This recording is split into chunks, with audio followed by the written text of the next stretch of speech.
Step 1, wake up early, gonna rise with the sun. Step 2, get some good, some food in you. Step 3, think real hard about what you wanna be. Step 4, everybody just do your thing. Wake up, today's gonna be a good day. Wake up, today's gonna be a good day. Wake up, today's gonna be a good day. Wake up, today's gonna be a good day. Wake up, today's gonna be a good day. Wake up, today's gonna be a good day. Wake up, today's gonna be a good day. Wake up, today's gonna be a good day. Yo, set your affirmations, aspirations. I got shit to do, the aftermath of preparation. Good food, good mood, blood in circulation. One step at a time, yeah, that's how you make it. Set a goal you control and the steps you take them. I try to pick one thought, have some concentration. And if I make a mistake, it's called education. I try to do this every day, call it replication. Wake up, today's gonna be a good day. Wake up, today's gonna be a good day. Wake up, today's gonna be a good day. Wake up, today's gonna be a good day. Wake up, today's gonna be a good day. Wake up, today's gonna be a good day. Wake up, today's gonna be a good day. Wake up, today's gonna be a good day. So life ain't easy, yo, I think there's a reason though. Ups and downs, just like every different season, yo. Sometimes I'm high, other times I'm barely breathing, though. I always gotta fight and hide from the demons, yo. Negative thoughts are poison, they rot. Head full of flies, so here come the clouds. They'll never stop unless I can swap all the bad for the good in my head when I'm lost.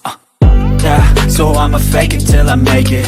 Positive thoughts are overtaken, I got patience. One day at a time is how you operate a cadence. A flow, you grow, you show yourself a foundation. Stay away from all the shit that causes temptation. I know that I like to do it cause it's sensation. I live my life in my head like a narration. Don't expect greatness, do my best, man, I'll take it. Wake up, today's gonna be a good day. Wake up, today's gonna be a good day.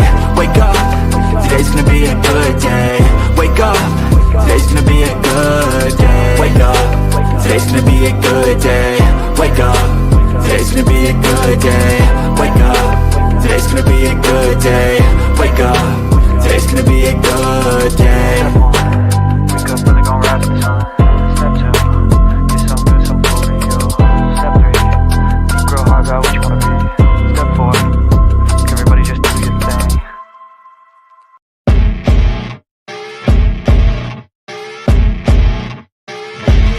As you wake up in the morning, you want to find the latest, greatest information about criminal cases and have an intuitive conversation about the suspects associated with these cases.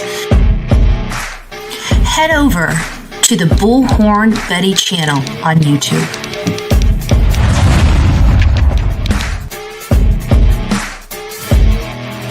Get breaking news right here on the Bullhorn Betty channel.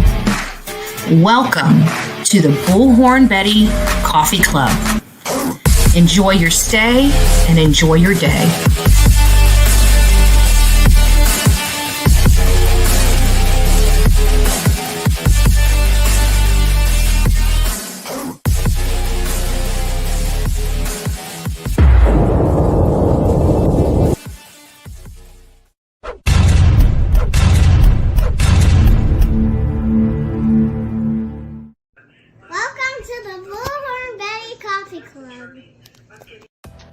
If you shave your cooch, but not your booty hole, is that the same as a mullet?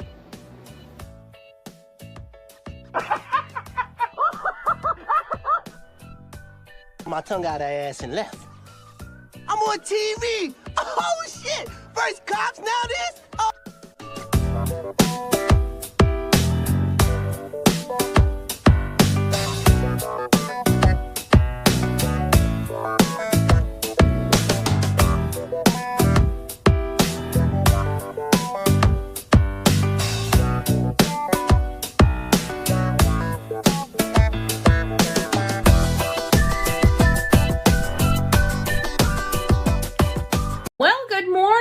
Beautiful coffee beans, it's nice to see you this lovely Manic Monday, and we're still on the case of Sebastian Wayne Drake Rogers and the statements made. The weird, peculiar statements made. Now, this is going to be credit to it's Lauren of Facebook. Anyways, check this out, guys. This shows you what we're up against.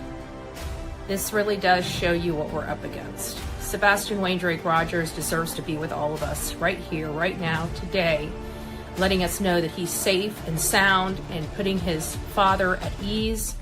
And that's just not the case. And then when we compare these yahoos to Chris Watts, damn. There's a lot of speculations about that video that are floating on the internet.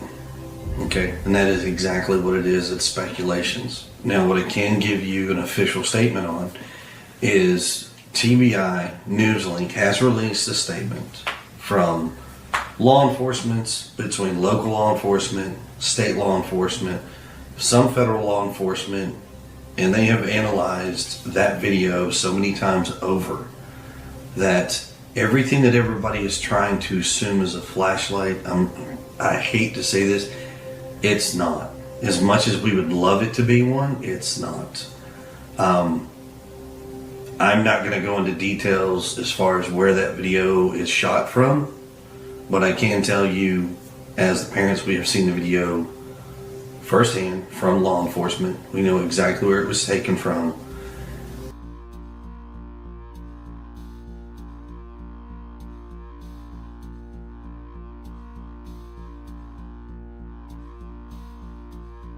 Yeah, I mean, nothing. Everybody's gonna have their own opinion on anything like this. Everybody has an opinion.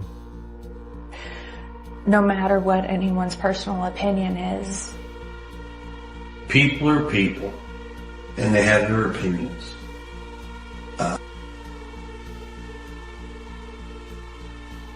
No, like the police department went door to door asking, like, cameras and everything, just like nothing. And the largest manhunt in Tennessee history for a child. There's nothing out there.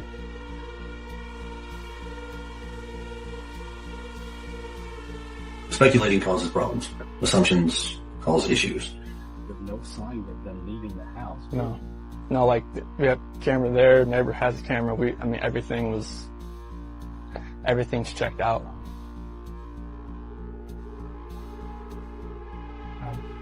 I don't want to put anything out there, like, just suspecting, like, if something, like, somebody pulled in the back and... I don't want to speculate. I don't want to. It's because it's an active investigation. I don't want to add any more. Like, there's no cameras in the backyard or anything like that, so it's really hard to even suspect anything right now as far as how she could have left.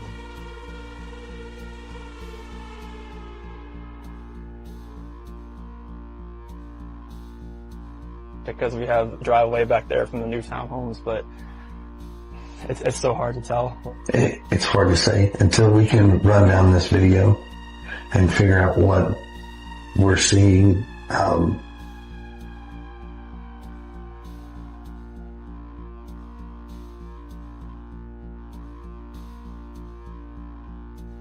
Thing out there, like, just suspecting, like, if something, like, some... For me to give you a designated area would suspect that we think he's in an area. Well, we don't know. Wouldn't suspect anything right now as far as how she could. The best part about it is he has managed to do this without any evidence left behind whatsoever. So far, we haven't found him on any camera footage to prove where he's at. Absolutely zero evidence. There's who's guilty and who's not guilty.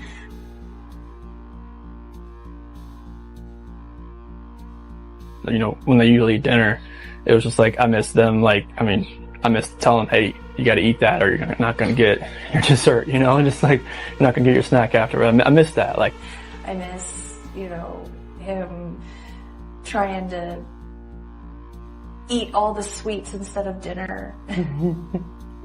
I miss him stealing my Brussels sprouts while I'm trying to cook them.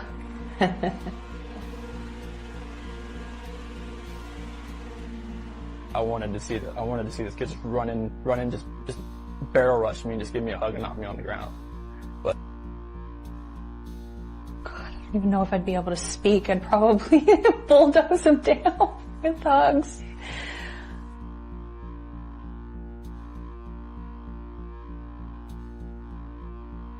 yeah, because like Bella was going to start kindergarten next Monday.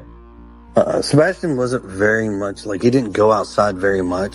He preferred to play. He prefers to play inside. Because it was typical for him to get up and come and rummage for snacks and things like that. To be here last night and to go into their rooms and know that I wasn't going to turn the rain machines on. And I know that I wasn't going to turn their monitor on. And know I wasn't going to kiss them to bed tonight. It was that's why last night was just horrible. I couldn't do it. We have a bedroom that's empty. That is never, normally ever empty.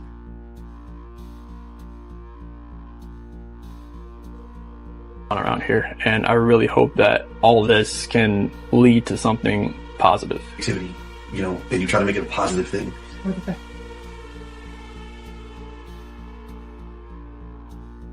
If she's vanished, like, I want her back so bad. I want those kids back so bad. Take my son. I want to find him so bad. But there's no malice. That we just want our boy home.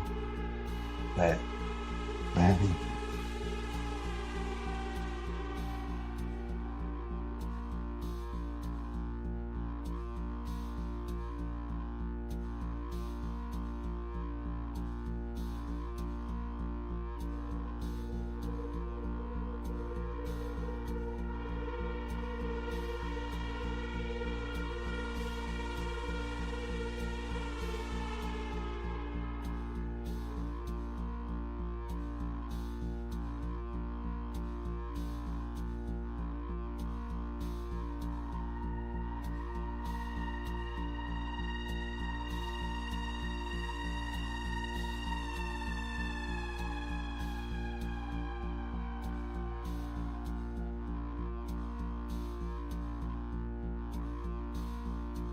So let me know your thoughts on this case. Don't forget to like, share, and subscribe to the Bullhorn Betty channels.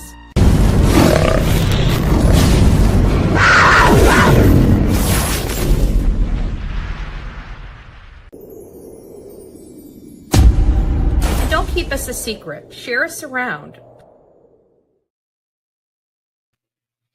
Well, good morning, everybody. Happy St. Patty's Day. I came in here, I got on the phone, I realized it was St. Patty's Day. I'm not wearing green. So for all the, I don't know, leprechauns out there, Bullhorn Betty's not going to be sporting the green today. I probably am going to change my shirt after this show, of course, but we have a new shirt, Sonia. You smell like drama and a headache. Please go away. If you guys would like your drama shirt, please reach out to Sonia. I like this one. I like the one with the kitty cat asking if you forgot something with the brain in the cat's hands. So some cute little, sarcastic wear. So absolutely. Don't forget, we have a whole line of Bullhorn Betty shirts, including the search team shirt, as well as It's Going to Be a Good Day. She's got a lot of Bullhorn Betty stuff. And if you don't want Bullhorn Betty stuff, she's got these little, these shirts that are really great. And don't forget the coffee shirt. We do have a coffee shirt out there. I can't remember what coffee means.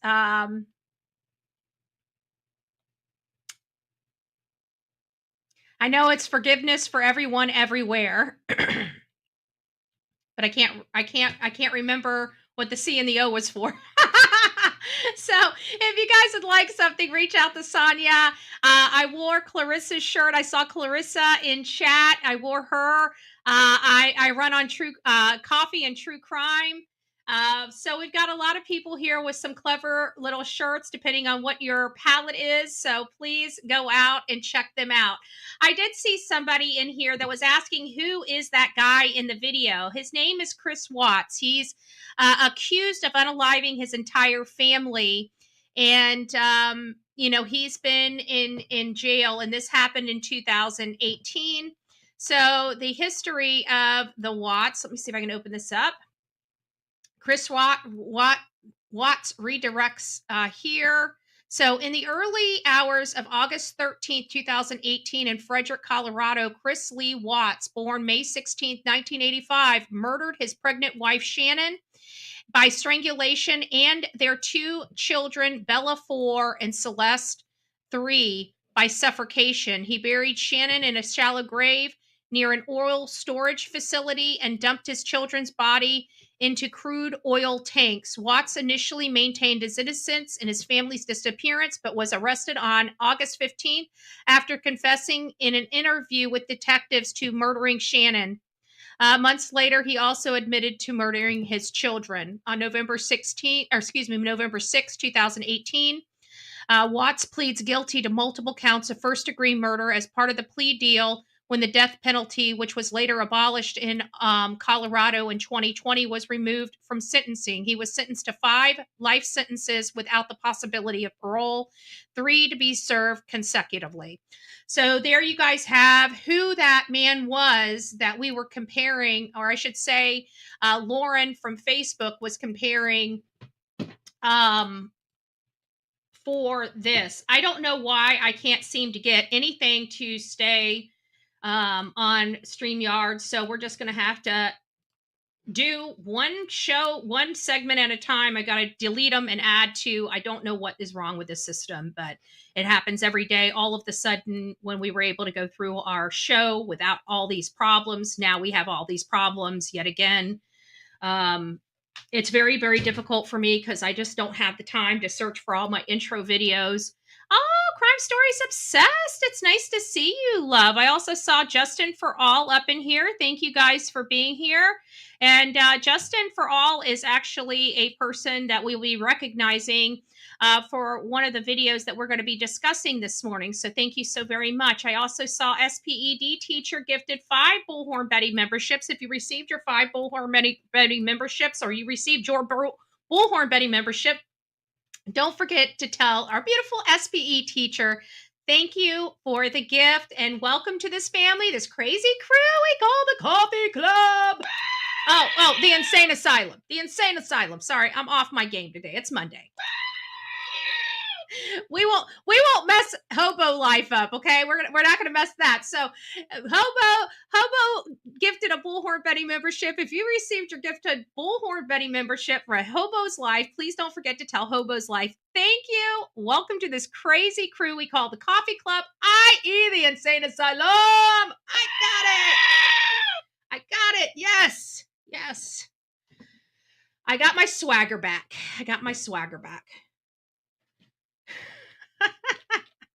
My insane swagger. Just saying. Oh, wait, I got a song for that. All right, enough fun. I know it's Monday. We got to wake you guys up on the right side of the bed because we're going to gunk you up with a bunch of sad crap and we're going to send you off to work. So in order for you to have a happy day, you got to have a happy content creator that's giving you, oh, thank you, allegedly with Brittany, Sebastian's army, we won't stop until Sebastian is brought home. Amen to that. So thank you all for being here. We have almost 300 people in chat. Please don't forget to give old Bullhorn Betty a thumbs up. This stuff takes time. And if you guys don't believe it, do the research yourself and don't even bother coming here. Then you'll know how much work Bullhorn Betty puts in some of this stuff, right? So I usually don't talk about Sudiksha Konanki on this particular channel. We've been using our Crime Stories channel to kind of go over other breaking news. This is a story that we're not really diving into except commentating and keeping people up to date on what's going on in this case. But there were some reports that came out yesterday that, I'm still, and we discussed this, I'm still kind of, don't know how I feel about this case just yet, because there are some things that justify what was described by Josh, which is the boy that was seen with Sudiksha. And there were some advisories that came out that would confirm what he's saying, but here recently they say the section of beach that they were in, she should have been found by now. And we cannot look past that he did not go back to the hotel until 8:55 in the morning, some 4 hours later. And they did take his passport. So we do have to look at those things. She's somewhere there. Where did he go? Good morning. Good morning, Hobo's Life. So where did she go? Was she truly swept out to sea? That is really the questions that we have. But I also wanted to give you guys this update because it is relevant to some of the conversations that we're having on the other channel. And this is kind of, I thought was a good commentary to tell you a little more about Joshua. Thank you, Melanie. Melanie gifted a Bullhorn Betty membership. If you received your Bullhorn Betty membership, don't forget to tell Melanie thank you. And welcome to this crazy crew we call the Coffee Club, i.e. the Insane Asylum. And I just want to thank Justin for all for being a voice model. We wouldn't have this button if it weren't for the chicken party on Clutch Them Pearls. I'm just joking. It's nice to see you. Thank you, Sorta Morta. I think people love me saying Insane Asylum. So we're going to say one more time, good morning, everybody. If you receive your Bullhorn Betty gifted membership, please do not forget to tell, thank you, Sorta Morta, SPED teacher, Hobo's Life, Melanie, and Sorta Morta, whoever give you your gifted membership, welcome to this crazy crew we call the Coffee Club, i.e. the Insane Asylum. All right, I'm done. We will be welcoming all of our new members. Thank you so much. I don't have a beautiful video like Justin for All is. Okay, so maybe I'm a little jealous, okay? Maybe I'm a little jealous. Let's not get it twisted. I'm just saying. All right. So let's get diving into Sudiksha Konanki's case, and then we've got a case that is a little problemsome. These probably should be on the other channel, but we're going to go through them very, very quickly and have a quick talk. And then I've got 3 little things I want to talk about before we dive into Sebastian Rogers. So please allow me just to bend your ear just a little bit. I greatly appreciate it. And God bless each and every one of you this Monday morning. I hope you guys have an amazing day at work. And as you guys are waking up, I hope that we can give you some interesting and informational news. Appearance of a University of Pittsburgh student who was on spring break in the Dominican Republic. Investigators have confirmed the missing student and a young man from Rock Rapids, Iowa, continued to hang out after all of her friends had left. It's believed he's the last person to see her alive. CNN's Danny Freeman has more on the story. This is some of the last known footage of 20-year-old Sudiksha Konanki before she disappeared in the Dominican Republic. The new surveillance video shows Konanki and her group of friends walking away from their hotel in Punta Cana early Thursday morning. You can see Konanki and a young man embracing each other on the hotel path. This video, part of an evolving investigation into what happened to the young University of Pittsburgh student. For days, the Dominican National Police has been using drones and canines to comb the Punta Cana beaches and coast for signs of Konanki. Tenemos más de 300 hombres y mujeres que están. Police telling CNN Tuesday more than 300 men and women are now helping with the search, including members of the Dominican Army, Navy, and Air Force. Law enforcement officials expanding their search area and re-interviewing witnesses to try and figure out if this was a tragic accident or if there was foul play involved. So I just want to give kudos to the Dominican Republic because it seems like they're pulling out all the stops for our American citizen that has been missing.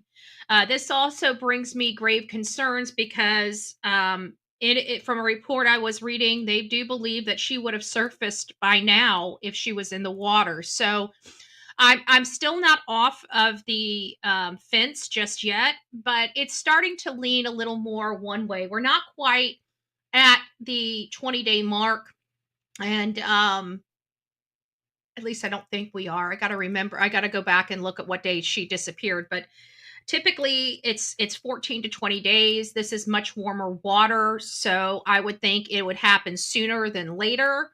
But you know, this is kind of an island, so to speak. You see all the water. It seems like if she was just floating out there, the planes or the drones would see her by now. I would assume that she would be starting to surface if she's in that water. But there are other things that are going on, and the fact that we're starting to get these weird, why isn't she found yet? But we dealt with that with Riley Strain, okay? And we have to be cautious of this. And like I said, I'm ultra cautious because this is a student that we haven't really heard a whole lot about. Nobody has really come out from his school to talk about how he has a violent temper, he's moody. We haven't had women that have come out saying that they were essayed by him or anything like that. Okay, at this point in this juncture, I would assume somebody would have broken their silence by now. And if you do know something about this man, please reach out to Bullhorn Betty. If you do not want to be, if you want to be confidential, I'm happy to keep you confidential. I'm searching for information. So if anybody from Iowa, any of these colleges that either one of these students went to, if you have some information about either of these students, please reach out to bullhornbetty@gmail.com, bullhornbetty@gmail.com. This is a huge search effort in the Dominican Republic, and we're very, very grateful for their call to action in this particular case. They do not have to do this if they did not want to. This is another country. We're not in control of this country. And I have to be honest, they do not have to do this level of investigation if they truly didn't want to. We saw the case in Aruba with Natalie Holloway, and we didn't get these types of images. I don't know if we did or not. I can't remember. Let me be honest. I don't remember. I don't recall this, is what I'm trying to say. I don't recall this. Jen in Georgia just gifted 5 Bullhorn Betty memberships. If you received your gifted Bullhorn Betty membership, please don't forget to tell Jen in Georgia thank you so much. And I appreciate all the love that you guys are showering with me with this morning. God bless each and every one of you. Those that received your gifted membership, welcome to this crazy crew we call the Coffee Club, i.e. the Insane Asylum.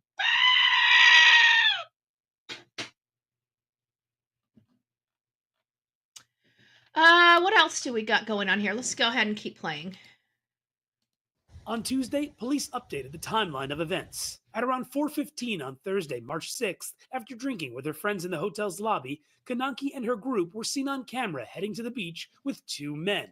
Initially, police said the group returned to the hotel about 2 hours later, but that changed after a closer examination of the recovered surveillance video. Now, so we are having some changes. Now they're saying, this is what we knew and this is what we found out. We're about to find out what they found out. I also wanted to give a shout out to Gypsy. Thank you so very much for all your continued love and support. She gifted 5 Bullhorn Betty memberships. If you received your gifted memberships from Gypsy, please don't forget to tell her thank you, my love. Welcome to this crazy crew we call the Coffee Club, i.e. the Insane Asylum.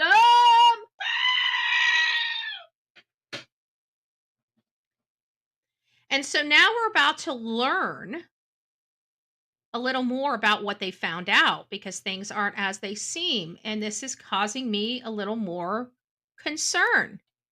Police say the group came back from the beach just 40 minutes after they left at 4:55 a.m., but this time without Konanki and one of the men. That man, who has not been publicly identified, then left the beach alone. Now, we know who this person is. They do speak about him.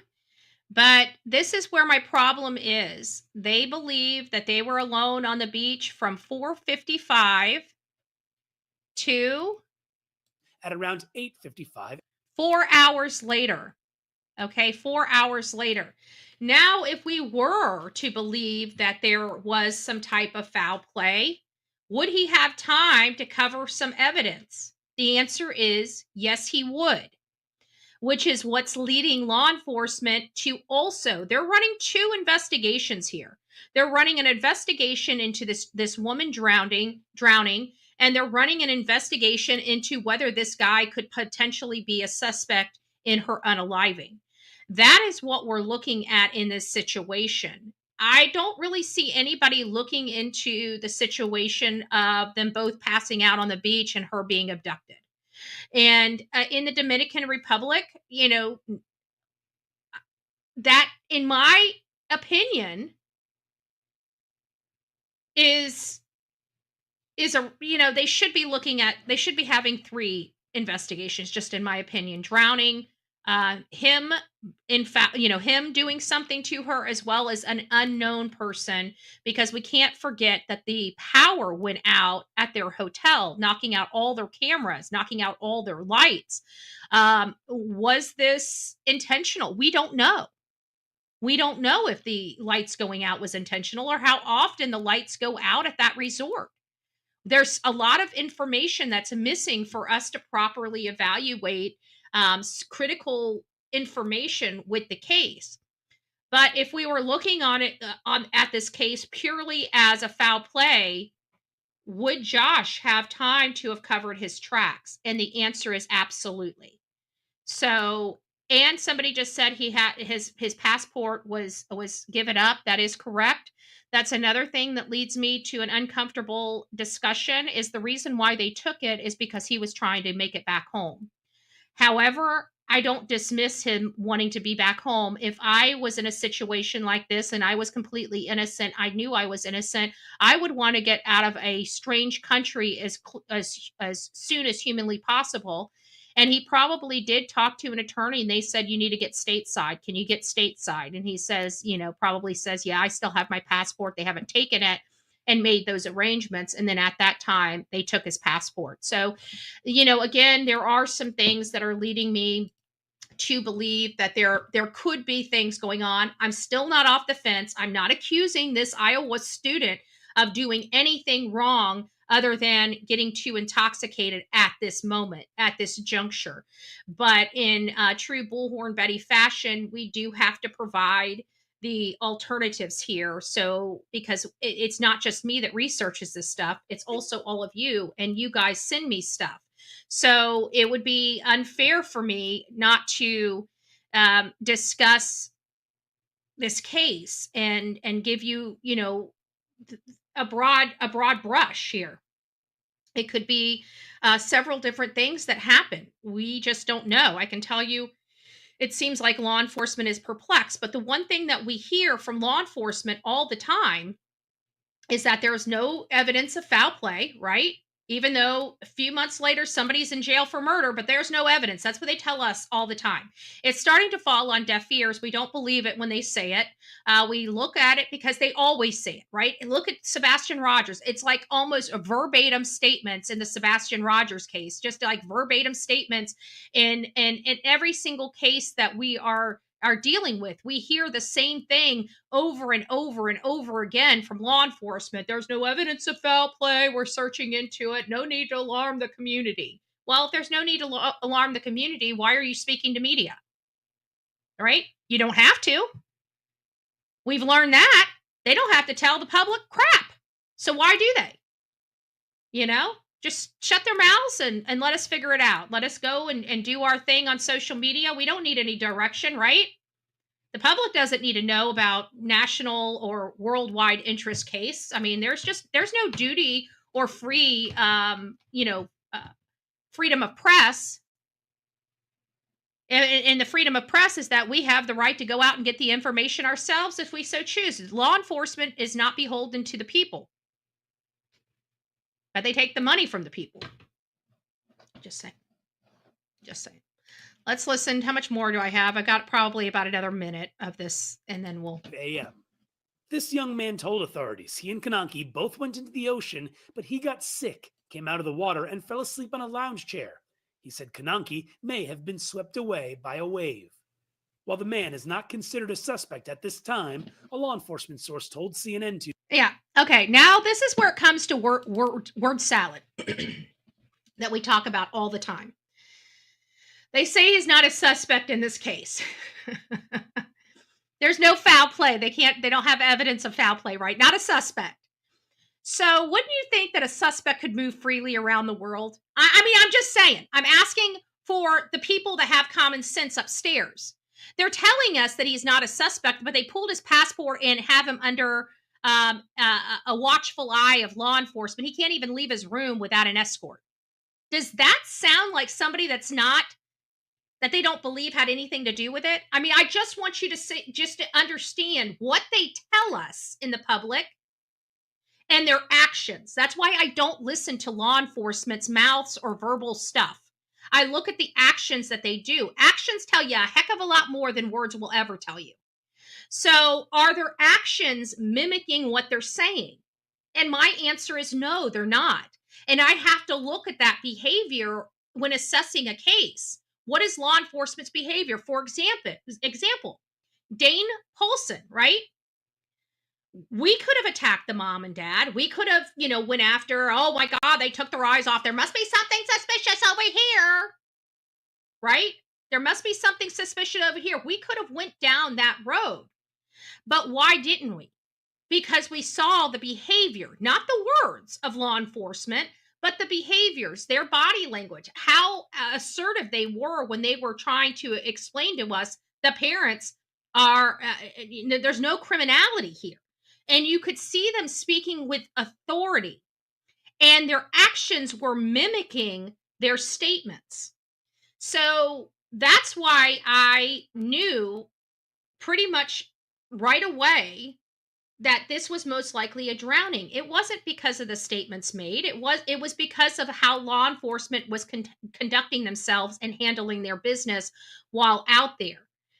This is much different. We're hearing that he's not a suspect. We're hearing he's not, that he's a person of interest just because he saw her. He was the last person to see her. But I don't understand anybody that, saw a victim last that has their passport yanked, right? So their actions aren't really matching the statements that they're making about this situation, which again is leading me to believe there may be more here, but nothing has come up that leans that way for me. This could be a terrible mistake. They may think he really did have something to do with it because his statements aren't making sense. He's changed his statements slightly. He's making himself sound a little more grandiose than he really is. How he tried to save her and had her under his arm and they were both coughing water. Could that have happened? Yeah, it could have. It could have happened just like that. But law enforcement yanking his passport, they don't trust him. Okay? If they trusted him, they wouldn't care if he went back to the States, because if they need him to come back over, he'd be willing to come back over and speak to them. So, there are some things here that are really red flag indicators, not by the person of interest, but by law enforcement. So that's where I'm kind of leaning for that. So let's finish this up, and then we'll get back to the other conversation. And I've got to ask you a question on this. This other case after this other story that I'm going to bring to you, I'm going to ask your opinion. Do you think it was too tough of a lesson, and you don't know what I'm talking about until we get to it? Tuesday, he's being kept in a hotel room under police watch as the investigation continues. Konanki's family, now on the ground in the Dominican Republic, told ABC News they met the young man.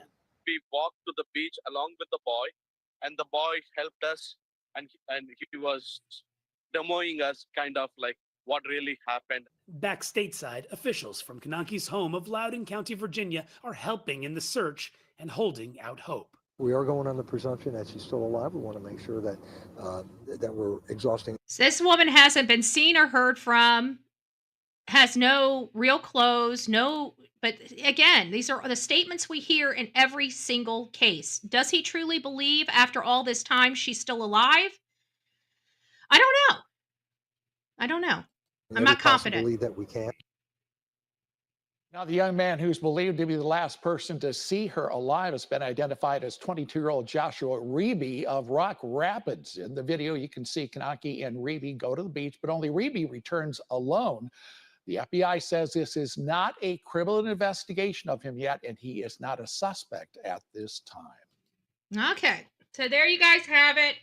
Again, in my opinion, lots of word salad. Their law enforcement's actions aren't mimicking the words that they're telling the public, and that's super important. We have another story here that's bothersome to me, and this is a young 11-year-old. I don't know why she did what she did, but she called law enforcement and said that somebody was being kidnapped and da-da-da-da-da. I don't know if she was bored or whatever. 11 years old. Never, from my understanding, has never been in trouble before, has never done anything like this, never had contact with law enforcement before.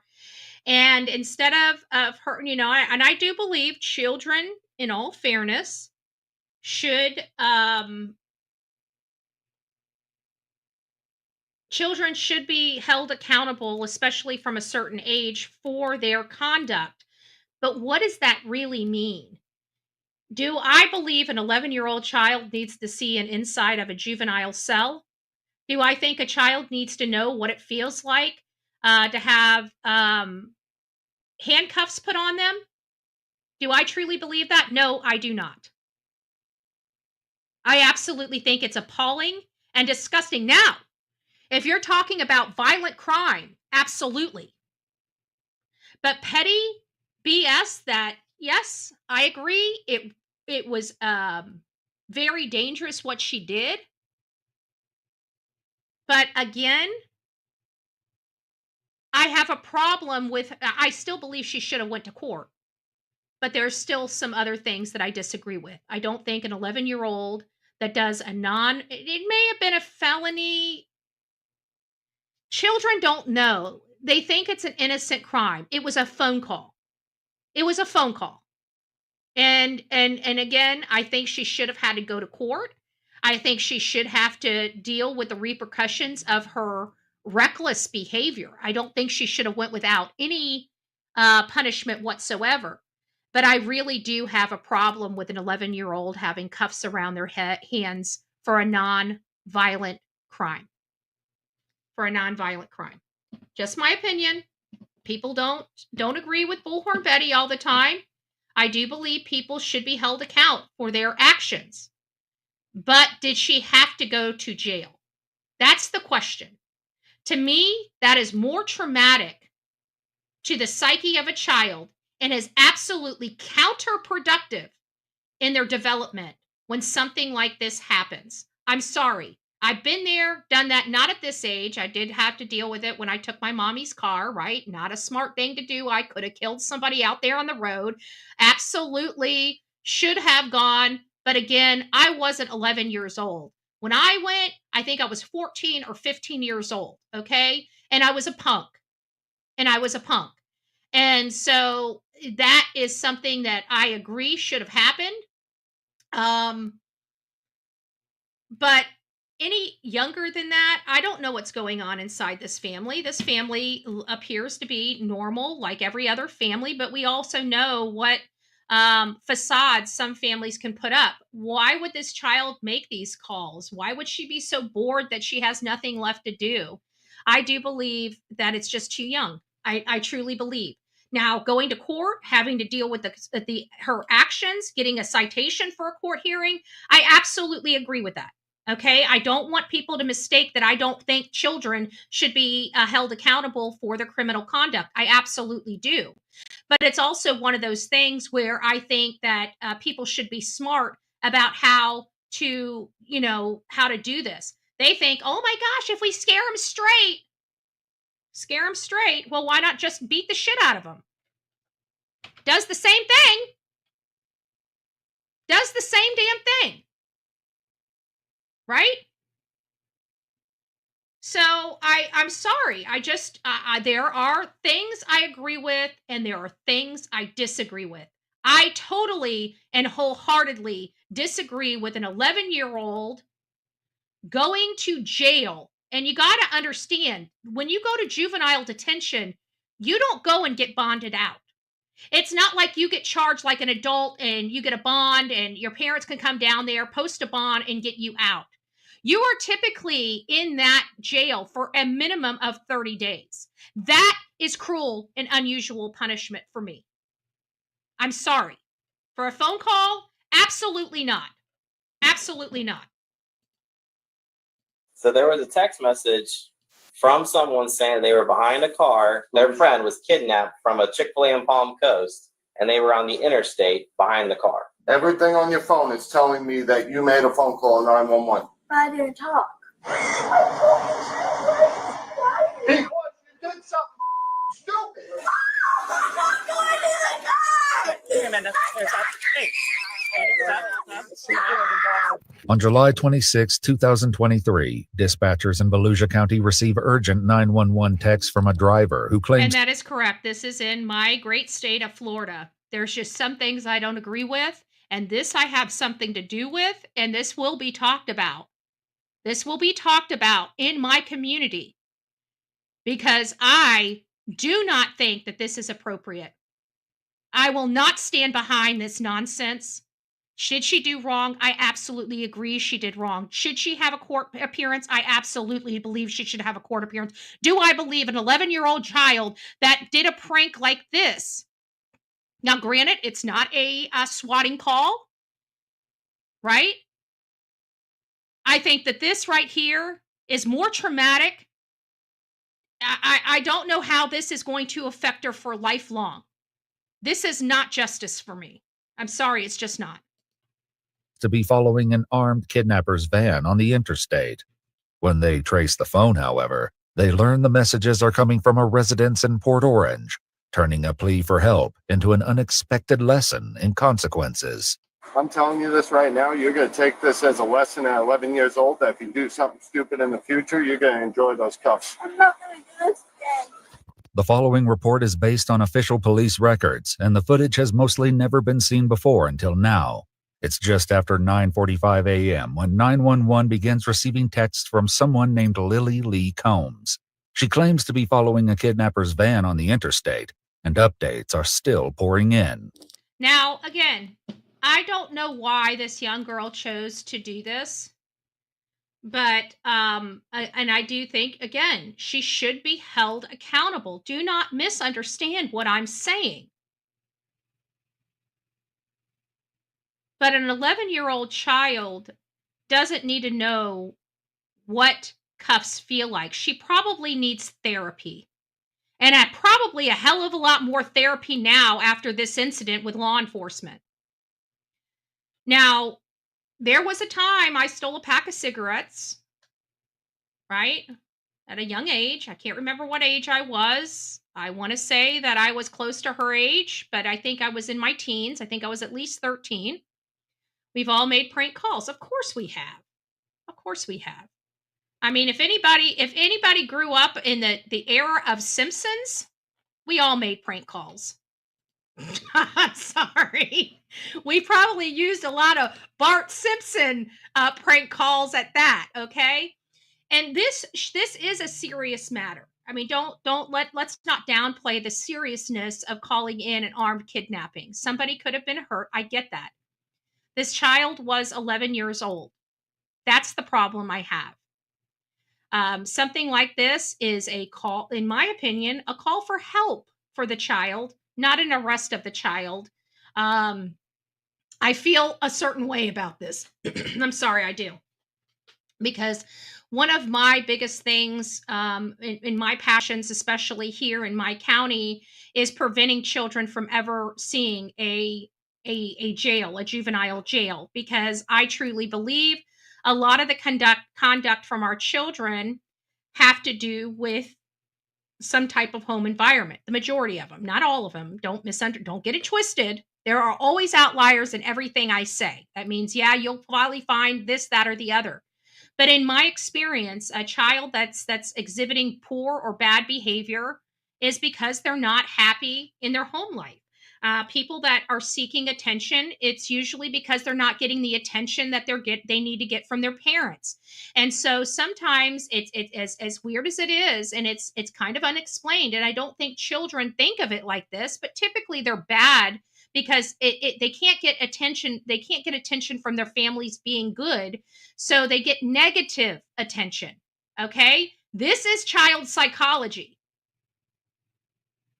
This is psychology. And so, in my opinion, she needs to be held accountable. She needs a citation to show up in court, and she needs to get into therapy to find out why she did this in the first place. Now, anybody over that age, over the age of 12, 13, yes. And I'm just that much of a stickler. Yes. I think we have children that have done terrible things, and we have to make laws.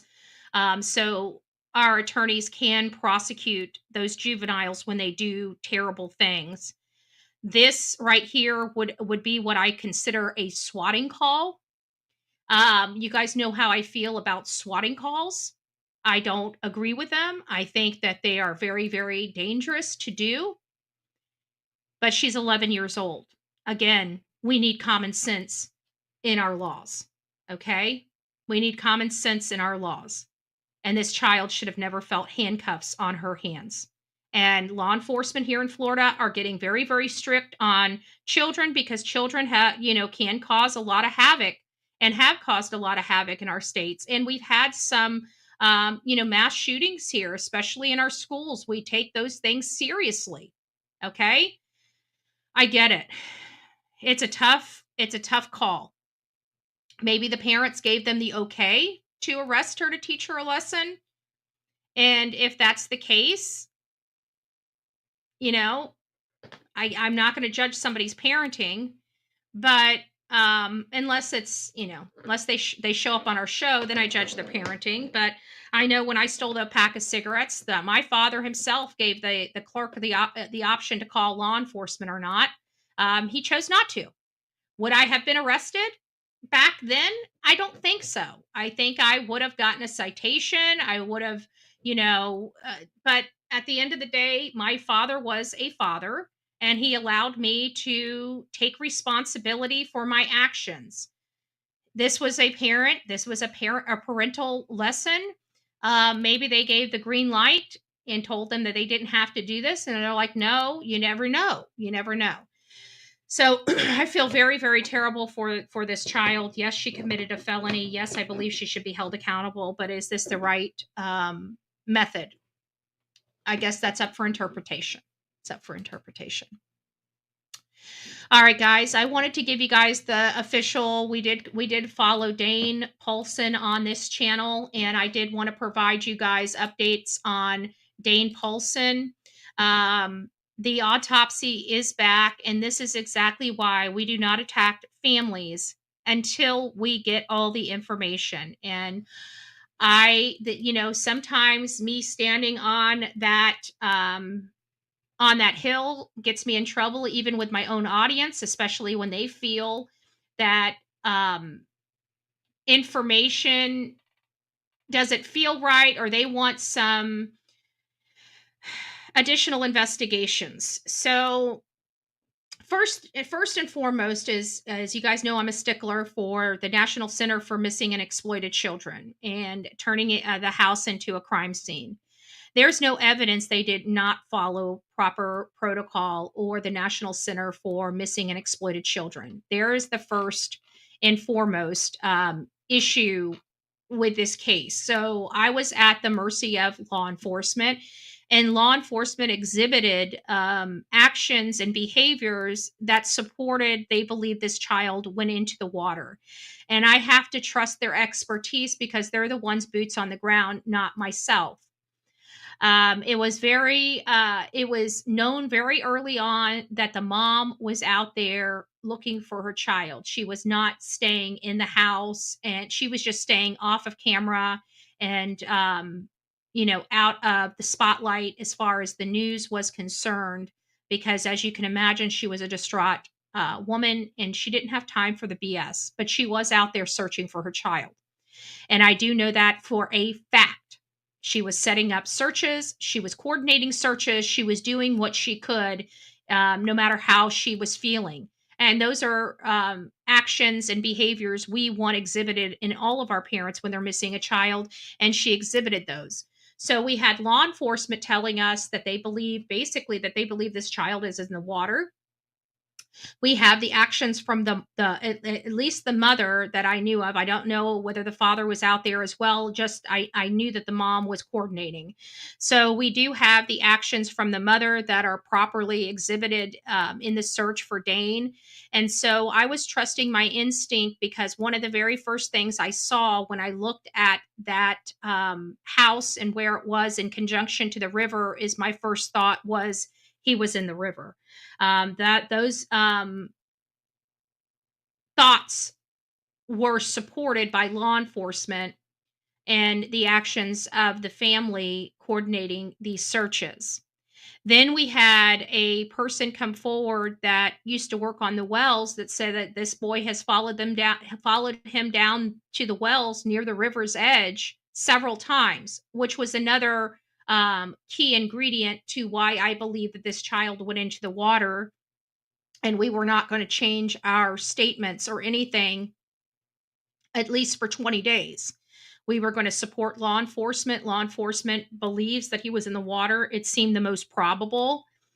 And some of our audience kind of laid into me for not being more proactive in the parents being responsible or somebody else. We did talk about those things.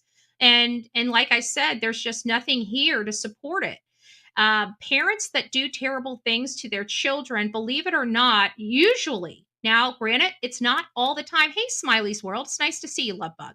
It's not all the time, but the majority of the time, they have very, very strong indicators in their own personal background and arrest history that indicate violence, substance abuse, alcohol abuse, a number of things that help lead us or gauge us into like who these parents truly are and are they capable of doing something terrible. This family had none of that in their background. I know specifically what I'm looking for because I find it in just about every single one of our cases. Period. Every single one of our cases where we believe a parent is guilty, their history is pretty bad, right? It's pretty bad. Look at Don Wells. That man has been arrested for felonies in every single state he lived in. Drugs, alcohol, everything. Stealing cars, writing bad checks. You have a whole host of stuff in their history. This family didn't. So it told me to be a little more cautious when dealing with this case because they don't have a history of this. Why all of a sudden would they want to? This boy was gorgeous and looked very happy and healthy. And you saw the family, you saw photos, you saw them outside of their business that they had.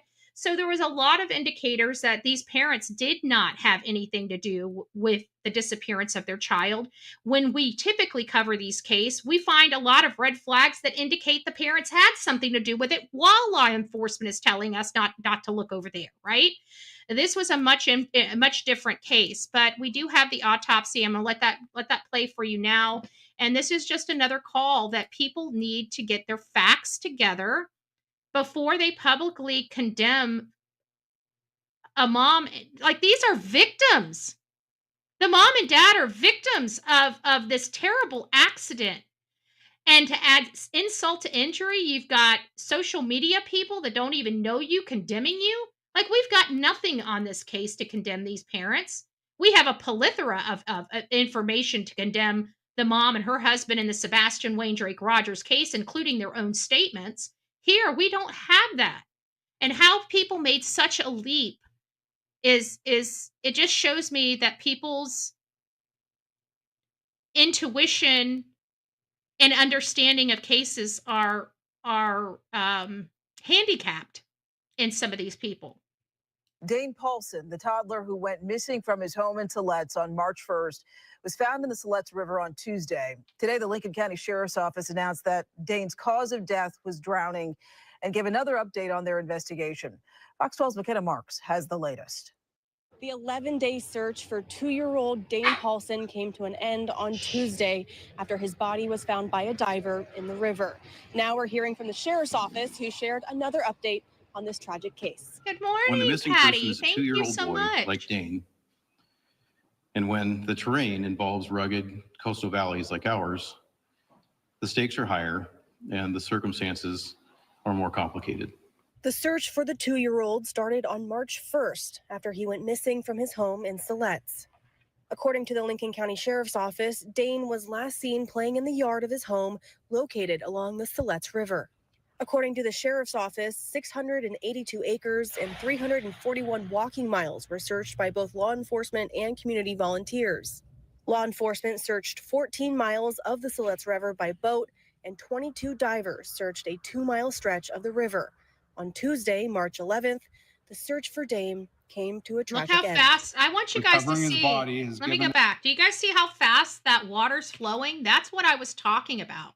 This water is flowing pretty good. And he was found 3 miles away from his home, which is a good indicator of the flow of this water. 22 divers searched a 2-mile stretch of the river. On Tuesday, March 11th, the search for Dane came to a tragic end. Recovering his body has given his family some closure and answers, but I know the grief and processing of this tragedy is ongoing and will be overwhelmingly difficult.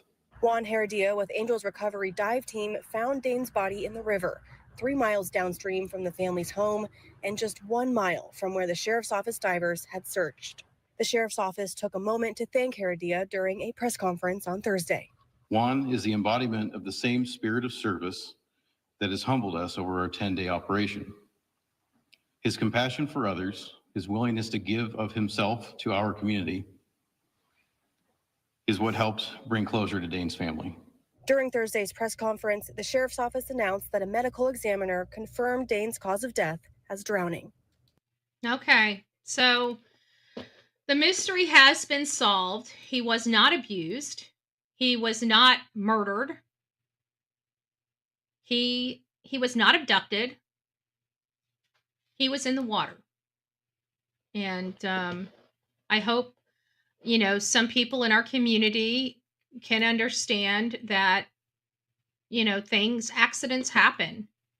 And out in the country, you live in the country, so you have a little slice of peace, and it's so much slower out there. You don't have to worry about why do parents have to watch their children in the town or in the city or in big areas? Because of others. When you're living all alone out in the middle of nowhere with just, a few neighbors within a couple mile radius, you feel a little more liberated to allow your children to have a childhood. And that's what people that live in big cities and towns don't understand. And I understood this because we were out in the country a lot of the time. My grandfather lived out in Mayaca City, in old Mayaca City here in Manatee County, which is the country here. That is kind of where Manatee County settlement started in this county. And I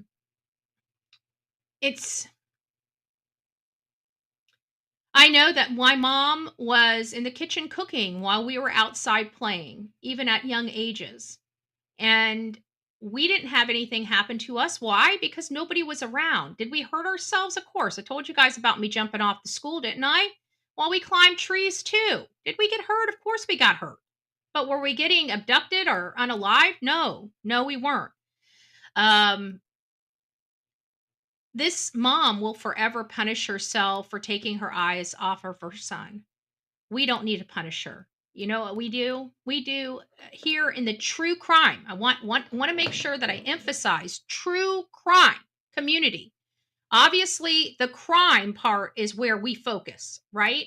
We don't focus on accidents. When we have a situation where a child is missing and the parents are innocent, we support them. We don't condemn them. We don't condemn them. And I just want people to understand we can have our theories without wielding accusations. In a situation where we're dealing with a 2-year-old, that the most justifiable way for him to be disappeared is that river. Just, I understand we always, trust me, I was theorizing the abduction theory. I was theorizing the parent theory. I was theorizing all that behind the scenes. But at the end of the day, there was nothing that I could get to even remotely support either of those things just yet. We gave ourselves to the 20th day before we started talking about those other things. And I think people need to be realistic and put those metrics in so you don't hurt innocent people, and we put that metric in. Horrible accidents happen. Thank you, Smiley's World. Horrible accidents happen all the time. There's children that die regularly from accidents in our country. You know what we do? When we find out a parent has lost their child by a car accident, a drowning, do we go in there and say, well, you shouldn't have done, you should have done that? No, of course not. We see tears in their face. We see the pain in their heart. And what do we typically do if we were face to face with them? We would give them a hug. We would try to console them. But somehow, when we're on this side of a computer, or we have this where we could go and make statements anonymously, we don't mind being just as nasty as we can be. Everybody thinks that I just willy-nilly, blame people or parents for things. I don't. I put out my theories at proper times, by the way. And we didn't start jumping right into, oh my God, the parents did it. We started saying, that doesn't make sense. I pray to God this is not what we're going to find, right? If you look at some of which I've had to go back and review some of the stuff, like when I approached this case, the date that I started running the first stories and stuff like that. And I actually reviewed some of my commentary. And some of the first commentary about this case was saying, I don't like some of the statements that are being made. These are things that perk my curiosity, and God forgive me if I'm starting to feel this way. I think is almost verbatim what I said, But we never really just said, oh, mom and dad are guilty. No, that took a lot of work and a lot more information coming about. Sorry, I didn't mean to hit the microphone. Coming about to start pushing us over the edge. If you guys remember, I was on the fence for a really long time with the Sebastian Rogers case for like 2 weeks. I just wouldn't believe it. Everybody was like, you need to look at this, Betty. You need to look at this, Betty. And I'm like, yeah, I feel like there's something here, but we just don't have the information to support it. And that's what I was trying to say to Dane. I never meant to hurt or upset my own audience with my statements of saying we don't condemn parents. But, obviously I hurt somebody's feelings or some people's feelings in my chat. And oh, well, if my commentary is upsetting to you, then you feel like I'm speaking about you, then you're probably doing the things I'm speaking about that I disagree with. And at the end of the day, this case, the Dane Paulsen case, it was really apparent that something bad happened to this child, but it wasn't the parents' fault. They didn't have culpability in his death. They had an oversight. They took their eyes off a 2-year-old child. Although they know he's never gotten into that water before, this one time he did. And this is the one time it mattered. And it took his life. We should be supporting that family. We should be showering that family with loves and hugs and bears and flowers and a memorial for his son instead of what some people on social media did to that family. And I'm sorry, I still disagree. We need to have more information before we go and accuse people, right? We have a lot of information against Katie and Chris, including their own statements, which I could keep my mouth shut for literally a solid year and do nothing but prepare videos of their statements to plead my case. Just saying. Let's hear what, if you guys know who Peter Hyatt is, God rest his soul, we here in the true crime community really lost a good one. Not just a good one, an expert in the field of statement analysis. Peter Hyatt was, he taught his gift and his expertise to the world. And even when he fell sick, he started teaching us on social media. And I would love to have him around for another 20 or 30 years. But that's just not the case. But this man still leaves a legacy. And his legacy will forever be garnered by us. We'll always be using clips and statements that he's made. And it's sad. It's sad. This man was ultra approachable. He was a very humble man, a very kind man. He wasn't nasty to people. Even if he disagreed with them, he would explain why he disagreed with them in such a respectful way. Much different than, say, somebody like Duty Ron. That's just a bonehead. I could be wrong on it, but I'll explain why a little bit, why that is. So there was nothing for about a week, no calling out, nothing. And then we saw this video where, to me, I'm not a body language expert, but it looked like a hostage video to me. Blink twice to tell me you're okay or you need rescue, where he dominated and he was in control of the information. After that, it is as if they have gone on a tour. And what it really is an apologetic tour, apology meaning defense of the stepfather. Now, I'm going to comment on some of the interviews. I can't separate which one is which. There's been too many. So they got the memo. People were upset they weren't speaking out. Now they're speaking out all the time, and the content is so important. The content is this: Chris is a great guy, and people should mind their own business. And a common theme for him is, you better respect me. And if you don't, what do? They harass you. They try to jail you. They do a lot of things if you do not show the respect. I will never show that monster respect. All that I've heard, other than at times an interviewer directly asking, I've not heard Chris speak of what his stepson is going through while missing.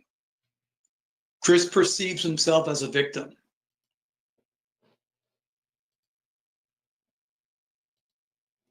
So now we're going to get into Justin. Oh, my button's not working. There we go.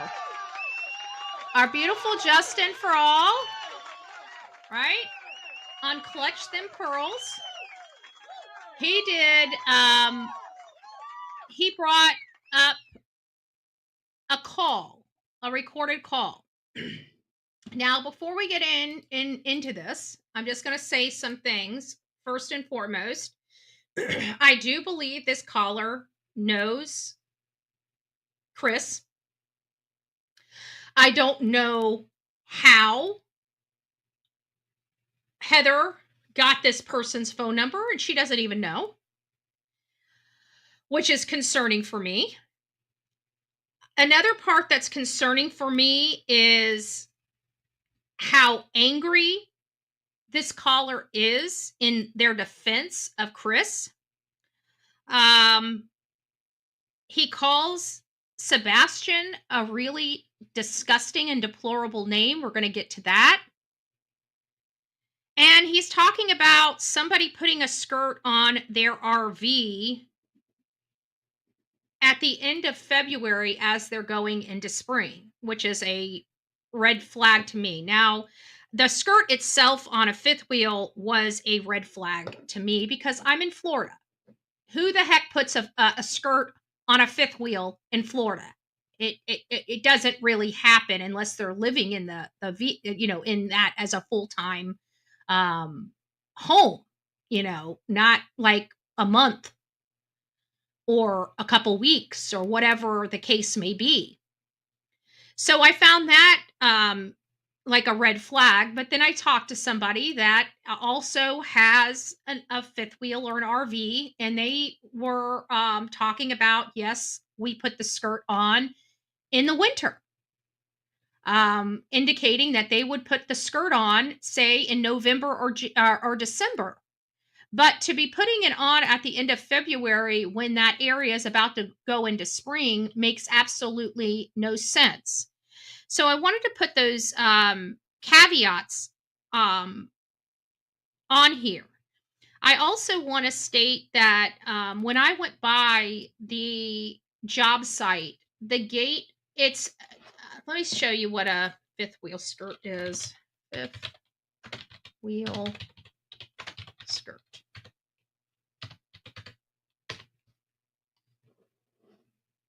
It's to keep, let me show this. It's to keep the weather from getting under to your plumbing and freezing stuff. It's like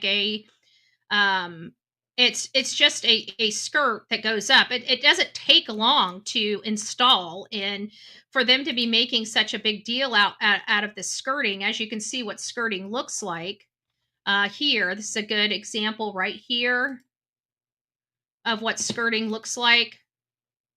See if we can get it a little bit bigger. So something like that. But as you can see, it is to keep the elements from getting to, your propane or your water and freezing your water. It's just an extra layer of protection for your plumbing and stuff like that, just to protect it from the elements. So that's what the skirting is. And it's a little odd that the skirting would be installed when they're going into spring. Why wasn't it installed during the very, very cold weather? It was starting to warm up by the end of February. Yeah, they had a sporadic cold, here or there by the time Sebastian disappeared. But why the skirting, if that is true? Why the skirting that specific night? Why not when he put it up there and it was freezing cold and had snow on the ground? Why wasn't the skirt put on then, when the components of the RV would have been a lot more treacherous and could freeze the pipes and burst pipes under or within that fifth wheel? Doesn't make sense to me. But I think it's the anger and the combativeness in not combative. They weren't being combative together, but combative with the information, and every detail of the information he got wrong, which tells me he's not getting the information from official sources, but an unknown person, because everything was wrong. Everything in their statement was wrong. So let's talk about that. So I do believe that this is a person that does potentially work with Chris Proudfoot. Do I believe this was his supervisor? Absolutely not. Do I believe that this person was another tower crane operator or some? Yes, it is possible for that, but definitely not a supervisor. We heard from his supervisor, and his supervisor was pissed off at him.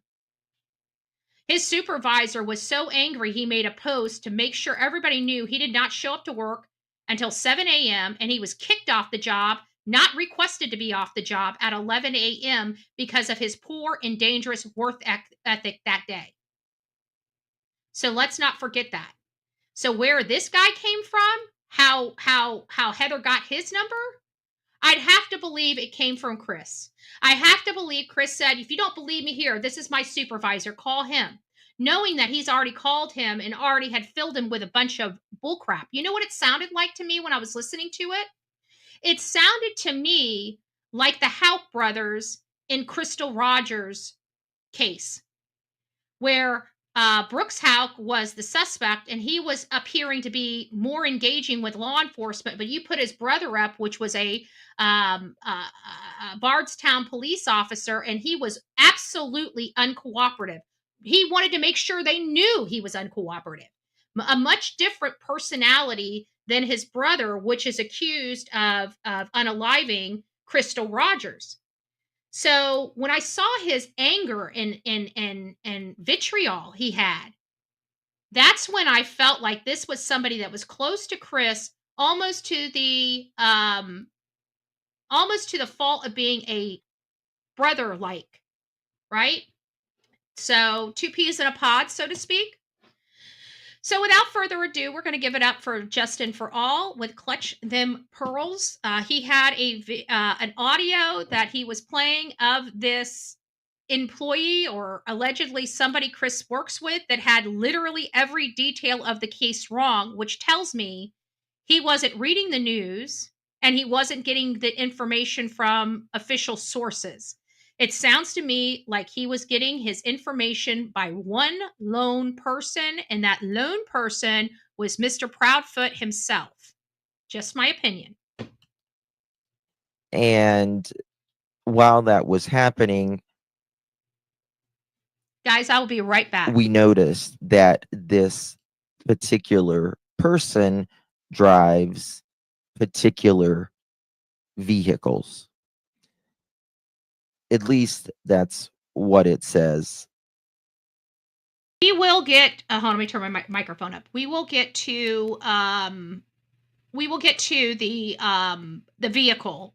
The vehicles are very interesting. Outer Banks, it's nice to see you, Lovebug. Thank you so much. Says Betty, why do you think the parents and Tony are in every creator's chat?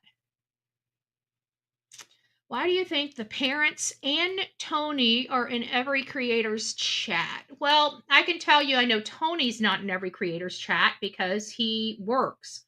Why the parents are, and I know Seth's not in everybody's chat. He comes over here. He has a few selected chats he goes through. So the only other people I can think that you're asking about is the mom and stepdad, potentially. And the question is, I don't understand why they're in everybody's chat. Now, they could be searching for any information. That would be one reason why parents are in chats. But their behavior and commentary doesn't match that they're in chats to search for answers. Why do I say that? Because just most recently, we saw Mr. Proudfoot in Dolly Vision's chat voting the Lore Lodge off. And I'm just sitting here in awe saying, so you have time to worry about the Lore Lodge, but not your stepson. It was appalling. It was disgusting. And more importantly, it's highly disturbing for me.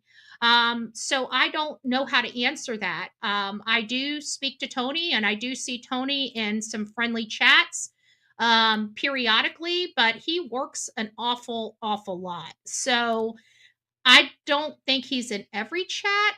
But in all fairness, he is informed quite a bit because he's got people like me here on this platform that keeps him informed. Justin, Smiley, all them, Mr. and Mrs. E, that keeps them all informed on the comings and goings. But I know that he is working around the clock on his own job and his own life and trying to help out where he can. But I haven't seen the mom and stepdad in any chats in a really long time until Chris just couldn't handle it and decides to go and vote the Lore Lodge off, which had done an in-depth study into this case and has invited these people up on his channel to clarify. I mean, if he's got things wrong, he's open and honest that if they could come up with something to change his mind and give him something, he's open to changing his mind. But the way things are that he could find and we can find, this is not looking good for the mom or her husband. So you would think that they would want to reach out to him and just have a conversation. You know what? When people, let me just put it out like this.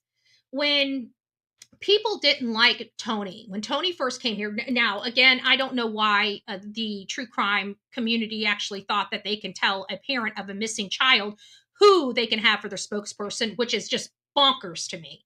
We don't have that authority, and anybody that thinks that they have the authority, sit down. Sit down. You're probably a person that's in your own way all the time. Sit down. We do not have the authority to tell anybody who to work with, who not to work with. This is a parent. This is a child's parent that's trying to find their child. Who gives a rat's ass about your opinion of who they are working with, you idiots? But I digress. I digress. When Tony heard people not talking about him very well, he actually reached out to them to introduce himself to them so they could get the right impression of him, because everybody was blowing him out of the not this. So you have somebody that dislikes you, and instead of being proactive, you be reactive. That doesn't seem like parents that are really trying to me. Because what they could have done is went off the record with the Lore Lodge and gave him all the information they needed and not even go up on his show. But they didn't even do that. They just want us to believe that they don't like this guy. He's got it wrong, just like every other professional on here, not some felon with drug and substance abuse and anger issues, but actually people that have educations and have done work like this in the past. Oh, all of them are liars. But this crew of felons that commit crimes in front of our face, oh, they've got it right. They got it right. Just remember that. All right, guys, we will get back to the vehicle. I've got to use the little girl's room. Please forgive me. I'm going to play this. Hopefully I don't miss too much that I wanted to talk on, but I think you guys don't want to stick around while you look at a dead screen. So I'm just going to go ahead and play it. I'll be back with you guys in just a few short seconds. On his background. And we were going over, we released a call last night. We're going to play it again today because I have some thoughts on that. And I also played this particular person in the family. I played his voice, and y'all said it sounded very similar. After doing a little research, more research today, I don't believe they are the same persons, in my opinion, just my opinion. You're welcome to form whatever opinion you want. I don't believe they're the same person, but I do still think there's a lot of strange things in this. I am going to play that full call again in its entirety. All right, guys. So you guys, hopefully I'm not too loud for you guys. It's hard whenever I have my microphone that I have to adjust the volume on. So hopefully I'm not too loud for you guys. However, we're about to get into the call. And again, we don't know. You know, at the end of the day, we're at the mercy of the information. We pray to God it's accurate, but there are just some that we don't think is accurate. I do believe that this is a person. I just don't believe what the person is saying. Is basically the it factor. So Justin's about to play the call. We're going to be discussing the conversation. I know that Justin's thought process differs slightly than mine. And that's okay. You know, that's okay. I just want to make sure everybody understands, just because we're content creators and we're friends doesn't mean that we believe the same thing 100% all the time. It's about respecting one another's position and not condemnation for the position, as opposed to, you know, we're just trying to find the reality and the answer. So with that being said, let me just go ahead and get moving with this. This person who alleges that he works with Edgar, and the way he spoke about Sebastian in general was very cold, in my opinion. I can't stress that enough. Justin and I agree with that 100%. And what person would be that cold to a child? A child that they allegedly have never met, by the way. This guy has never said he's met Sebastian. Let's listen to what some of the stuff he says to Heather.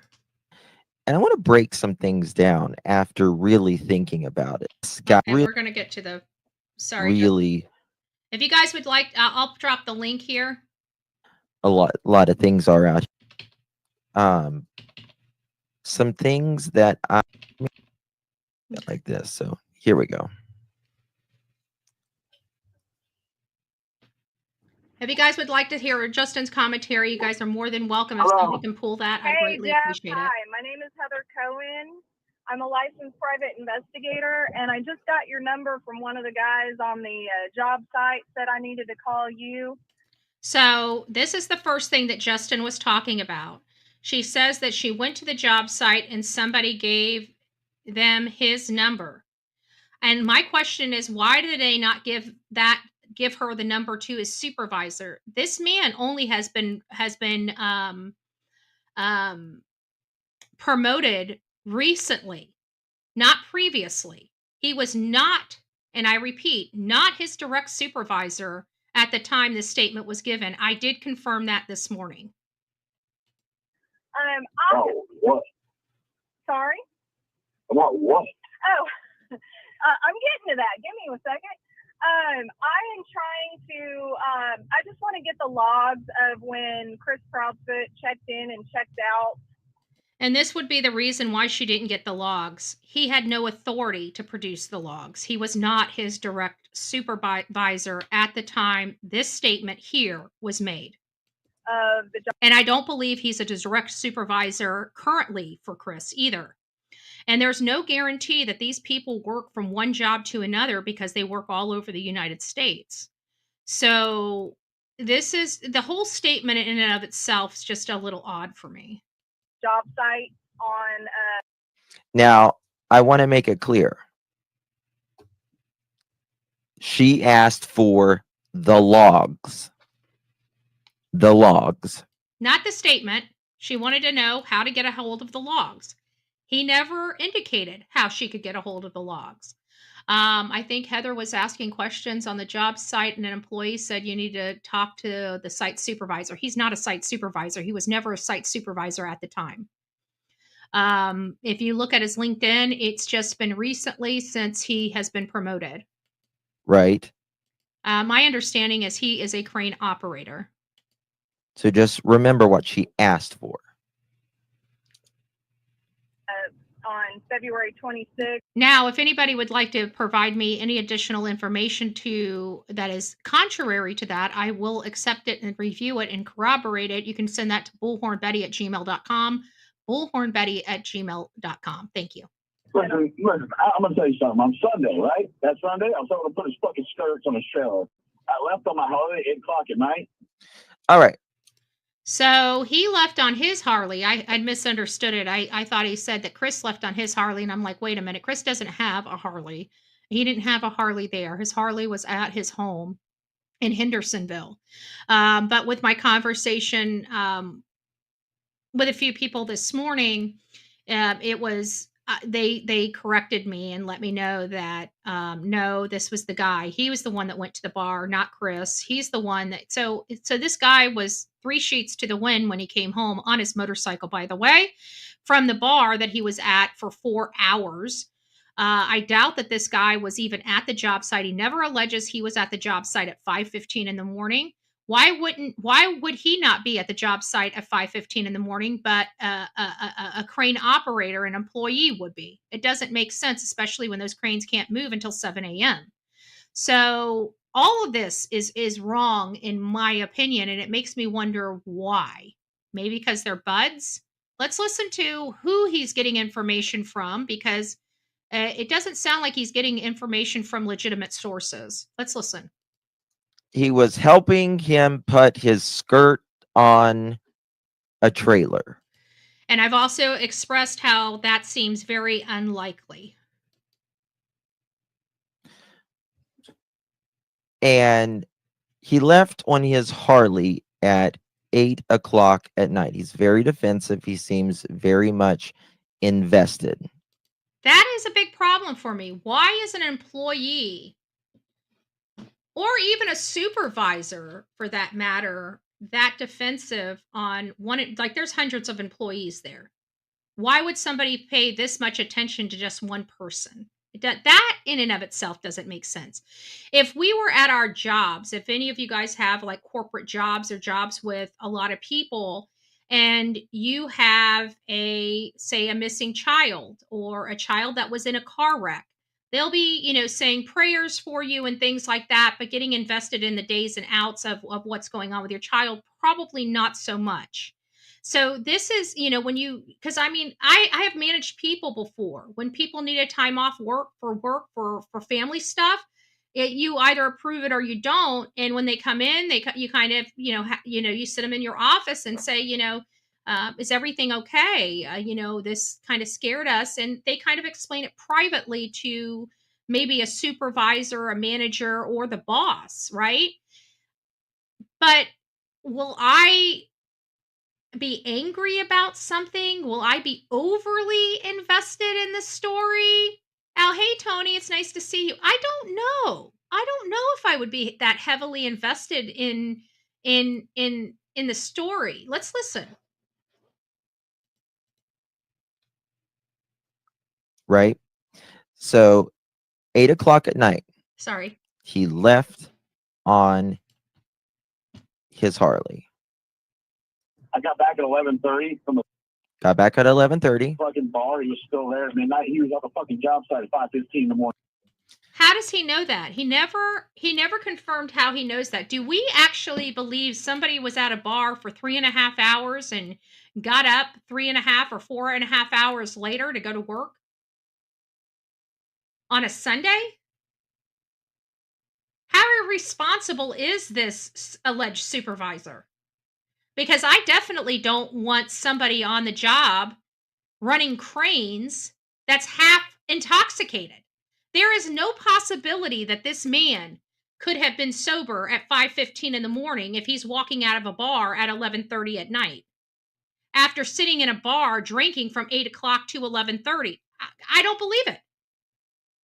I mean, let's apply some reality to this.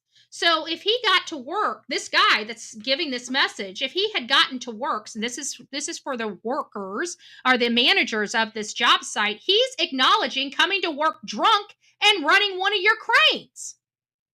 I want to make sure that that's in perspective as well, because there's no possibility of that guy being sober when he arrived to work at 5:15 in the morning, if that's what he's alleging, because he's saying Chris was there at 5:15. How would he know Chris was there at 5:15 unless somebody told him Chris was there at 5:15? And why would Chris be there at 5:15 when he can't move those cranes until 7 a.m.? We have to listen to it. We have to listen to all of it. I left at 8 o'clock at night. What time does it get dark? Gets dark What time about is 5:30 there. what time is it dark? I have to say it's like pitch black by like 5:30, 6 o'clock. I mean, it gets dark there early. Like they should be in Eastern Standard Time. I'm sorry. Tennessee should be in Eastern Standard Time. In February in that part of the world. So he says he leaves at 8 o'clock at night. Edgar's truck, is there around 6:15.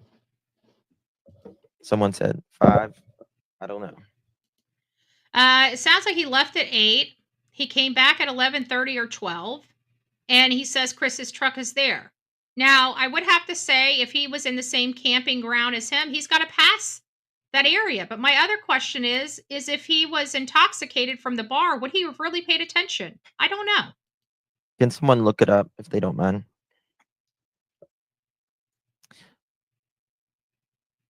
And he says he comes back at 11 o'clock.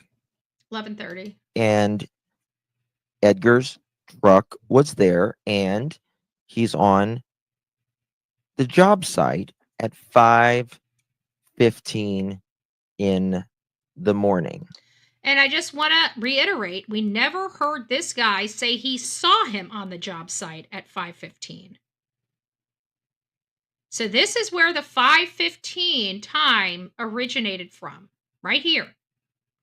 We absolutely know by independent people, not people associated with Mr. Proudfoot or this case, have explicitly told us that that information is untrue, not just to me, but also Silver's on the scene actually spoke to somebody from the job. I never went on the job, but he actually spoke from somebody on the job, and they reiterated that post that was put out by Thomas early on in this case, not this late statement that contradicts every person we know was Chris's supervisor, direct supervisor.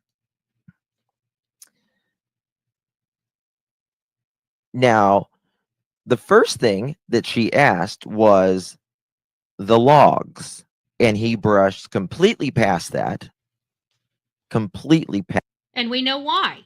He is not this direct supervisor, and he has no ability to even get those time logs. Why? Because he doesn't have the proper credentialing to get them, i.e. not his direct supervisor, i.e. not the foreman, i.e. not anybody that deals with CP directly, in my opinion.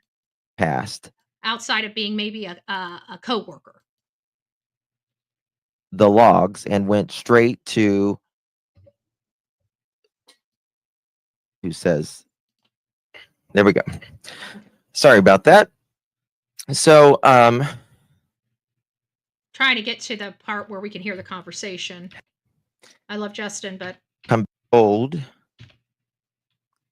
Okay.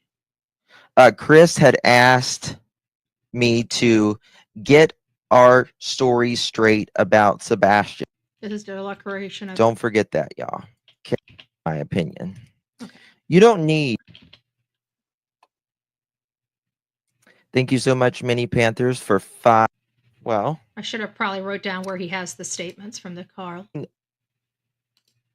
Doesn't make. He discusses. May have gotten on before we hear it again. Oh. When did the car leave? He never were off. Never happened. Footage of Internet and discipline. Okay. Internet and discipline. I kid. Now, if that knows about Reddit, they don't know the accounts. You know what I mean? They look. But I got to tell you, that is a whole ass thing. Yeah. And it would surprise me. Someone picked that fucking kid up. Fucking kid. Pick that fucking kid up. That's how he refers to Sebastian. As a fucking kid. Sorry, Sonia, those are not my words. I can't be charged for them. I'm just reiterating somebody else's words because I find them deplorable. Hey, Taurus, happy St. Patty's Day to you too, my love. Yeah, I just don't know how, because there's nothing on camera, you know. There's like no ring cam footage of any cars picking him up or anything. It's just then you walked out of the house and went to a predetermined where they tracked it with the dogs. I mean, he walked miles from the house barefoot. Everybody knows that has been paying attention to this case. The scent from the dogs were absolutely 100% not Sebastian Rogers. Law enforcement has stated it. The EMA director has stated it. The only person, let's listen to me. The only person that states that these scents exist for Sebastian is one person, and that's Mr. Proudfoot. That's the only person that has stated that this scent was Sebastian's. That's it. Law enforcement has adamantly stated that this is not the case. Yes, they picked up a scent. They're ground disturbance dogs. But they realized very quickly this was not Sebastian's scent. How would they know that it was not Sebastian's scent? Is because they probably got a scent dog out there once the other dogs, the ground disturbance dogs, followed a scent. They probably got a scent dog, put Sebastian's scent on that dog, and that dog did not follow that trail. and was very confused and could not figure out which way Sebastian went. That's probably most likely how they were able to confirm that scent was not Sebastian's. It was somebody else's. But whose? But my problem is this guy is reiterating what Chris is saying, not what law enforcement or the evidence is supporting. That's my problem here. So is he really following the case and getting information from the case, or is he receiving information by one particular person? I'll let you guys make that decision. And his dogs took the scent up a mile from the house, and they all shot. Never happened. Kids don't just disappear a mile from the house. Yeah. No. Yeah, I don't know, man, but No, thank you for no. talking to me. I'm No, sorry. no. Kids.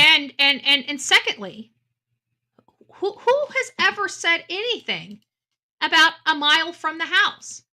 Who? All right. I just wanted to thank Gypsy for gifting 5 Bullhorn Betty memberships. If you received your gifted Bullhorn Betty membership, don't forget to tell Gypsy thank you. Welcome to this crazy crew we call the Coffee Club, i.e. the Insane Asylum. We got our beautiful Patty saying good morning. We got our beautiful Outer Banks saying, Betty, why do you think the parents and Tony are in every creator's chats? I explained that. And quite frankly, I haven't seen a whole lot of them in anybody's chat. We see Tony in here, but I'm a friendly. We see him over in Justin's. He's a friendly. Justin does late night. So, if Tony is up in the morning or he's not with a client in the morning, then maybe he tunes in. But I didn't know that anybody was watching social media until Dolly Vision's, Turtle whatever Island show. And all of a sudden, we've got Chris paying attention to Dolly Vision and wanting to vote. Like, you've got bigger fish to fry. Like, there's a child missing. Don't you think if we had a child missing, there's bigger fish to fry than voting a content creator off a fictitious island, a fictitious game over the real missing stepson? I gotta be honest with you, it blows my mind. I won't understand it. I can never understand it. And if Chris went to bed at midnight, how did neighbors get to see him when he got home at midnight? I think we got it backwards though, Outer Banks, and that was what was clarified to me this morning, is that it wasn't Chris that left, it was this guy that left. The guy that's giving the story is the one that went to the bar and got drunk and decided to get on a Harley and drive home under the influence of alcohol. It wasn't Chris. Chris wasn't the one at the bar drinking. It was the Yahoo giving the statement that doesn't know his butt from his elbow. Just saying. Don't just disappear inside their house and not seen walking out without a trace. Nothing on camera except a 3 a.m. flashlight video, which will 1000% be a huge part of this case, in my opinion. Not a scent, nothing on camera. I absolutely believe if Chris left his RV at all that night, there's evidence of it. There, right around the corner from the Yogi Bear campground, is 2 gas stations that do have cameras, and there's a Advanced Discount Auto Parts right on the corner, but it also has cameras. However, there's bushes obscuring it from the road. So if you can't see it from the road, I doubt the cameras can see the road from where they are, because you can't even hardly see the building. So that's a no-go. But any place else, like there's gas stations all up and down any type of road he has to go down to make it back to Hendersonville. A vehicle, whether it was his truck or not, would have been observed leaving the area at a very peculiar time of night. An eyewitness, not an article of clothing. They don't walk out, especially if they are afraid of the dark, don't like to get dirty, have sensory issues, and walk out barefooted with no coat on and lock the door behind them. That's what they don't do.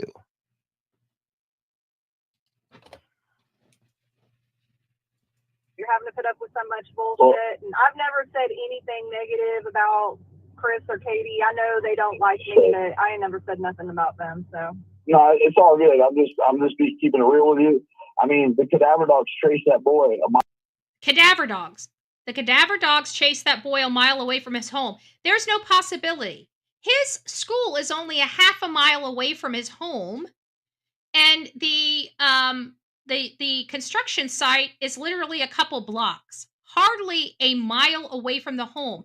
Never once have I ever heard any news discuss this child being found or a scent being a mile away from the home. As a matter of fact, law enforcement has said just the opposite of that and said there is no scent. As a matter of fact, the EMA director came out on a news conference saying, this is the first for me in my XYZ number of years in service not to get a scent at all. He spoke early on about how unusual that was. And this was before this case took the investigative route. This was when they were still boots on the ground the first week. This is what the EMA director was saying. So where did this guy get this information that cadaver dogs, of all things, cadaver? Who told him cadaver? We've been asking for literally a year if cadaver dogs have been on that property, and we've never even gotten a direct yes or no from anybody with authority. We can assume that cadaver dogs were there. We've heard through the grapevine cadaver dogs were there. But nobody, he didn't watch this stuff on the news. He's hearing it from somebody. I wonder if his statements today would mimic the statements he has right now that he has reality hit him in the face, because this was early on. This was probably back in March or the beginning of April when these statements were made. I would like to know, Jeffrey, if you still believe the same statements now that you know there's no scent and he wasn't found, or his scent wasn't found a mile away from his home. As a matter of fact, his scent stopped at his home, from everything we've learned from law enforcement. Mile from the house. Whether it was construction site or wherever the fuck it was, a house they were building forever. In my opinion, someone picked the kid up. Yeah. Someone's harboring that child. Yeah. So I find it funny because even at this time, I don't even think the mom and dad were saying that they felt somebody had their child. It was March 18th, or when did Nancy Grace? Let me get this correct. Nancy Grace.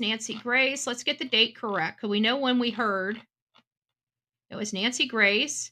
And Nancy Grace was, for Chris and Katie, was March 25th.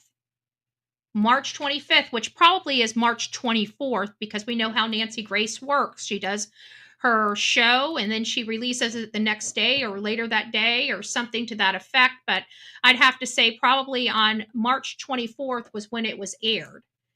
So I don't know. it was a house they were building forever. In my opinion, someone picked the kid up. Yeah. And it was only on March 24th or 5th when Katie said that she believes somebody has her child. And that was the first time she's ever said anything like that, because they were adamant this child walked out of the house. That's the only plausible explanation for this mess, according to the stepfather. Someone's harboring that child. Yeah. So, and it's still to this day. I know Chris pretty fucking well. Yeah. And he is not fucking. He knows Chris so effing well. Well, it sounds funny because everybody on the job site that allegedly knows Chris says he can't be trusted and doesn't really like him. So why is this guy like him? Interesting. Knows him so well too. I believe that Chris has only been working for this corporation since maybe 2019, 2020 potentially. And we know that he had a job in Alabama because we know he had a couple of affairs in Alabama, allegedly, and in my opinion, from information that I've obtained. And I'll leave it at that. Yeah. Trust me, he would leave his old lady before he did some dumb shit like that. And we've Okay. At the beginning of the call, he said, "I'm just Chris's boss. It's anything like that." Here, he's saying, "I know Chris pretty effing well." And listen to what he's going to say. This is very highly suspect for a boss to be this heavily involved with a case like this and speaking out when we have contradicting information from a known supervisor of his. Well, Yeah. and he is not. Chris or Katie, I know they don't like me, but I ain't never said nothing about them, so. No, it's all good. I'm just keeping it real with you. I mean, the cadaver dogs traced that boy a mile from the house, whether it was construction site or wherever the fuck it was, the house they were building, wherever. So like In my opinion, someone picked the kid up. Yeah. Someone's harboring that child. Yeah. So, it's still to this day. I know Chris pretty fucking well. Yeah. And he is not fucking perfect. Yeah. Trust me, he would leave his old lady before he did some dumb shit like that. And we've actually had that fucking discussion. Oh, you've had a discussion about Edgar and KK, him leaving his wife. We had that information, but it's nice to have it corroborated. But again, it's one of the things where I say to you guys all the time, we can't pick and choose what portion of their statement is believable. If we believe their statement is compromised, their entire statement is compromised. However, with this respect, we do have some other corroborating information that supports his claim that Chris and Katie's marriage was on the rocks. And I'm sure over tipping back some beer, because it sounded like everybody on that job liked to drink, and that's kind of normal in the construction world. It seems like they've had discussions about life, and Chris has expressed his displeasure with his current wife, so much so that he wants to leave her. Well, now they're kind of connected at the hip for life. So I think he's kind of trapped and stuck, which was exhibited in some of his commentary in the last interviews that we know, which is with WSMV, right around the one annual mark for Sebastian's disappearance. Give me just a second. Let me read this.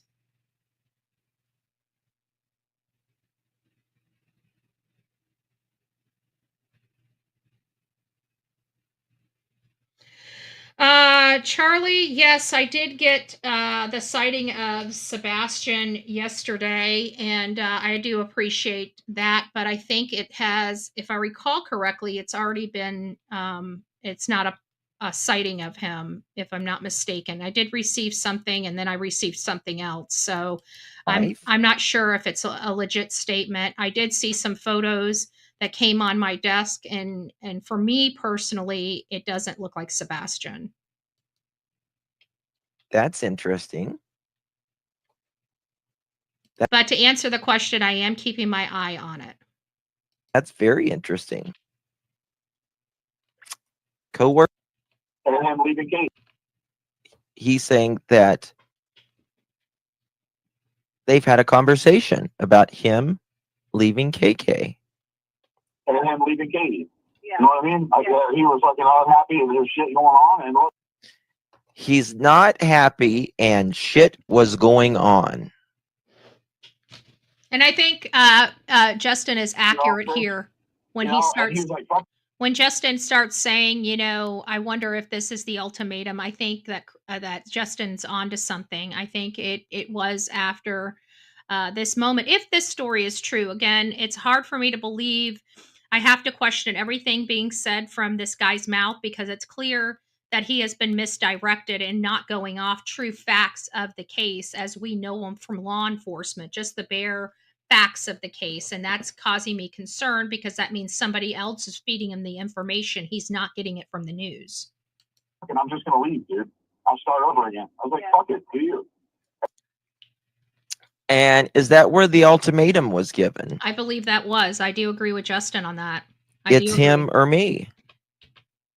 So, you know, but I can vouch for that man's whereabouts. Yeah. Curious how you got my phone number. You know what? If I could tell you a name, I would, but he didn't tell me his name, and I didn't ask him. Makes me wonder who gave Heather this guy's number. Why they didn't give him Thomas's number and they gave him this guy named Jeff's number, I will never know. Up until this was released, I never even heard of Jeff. We've only heard of Thomas, the actual supervisor. Well, it's not this fuck ass Thomas, but that's okay. Also, and he brings up Thomas. He just said Thomas's name. All right, listen. A name, I would, but he didn't tell me his name, and I didn't ask him. Well, it's not this fuck ass Thomas, but that's okay. Also, probably fuck ass Thomas.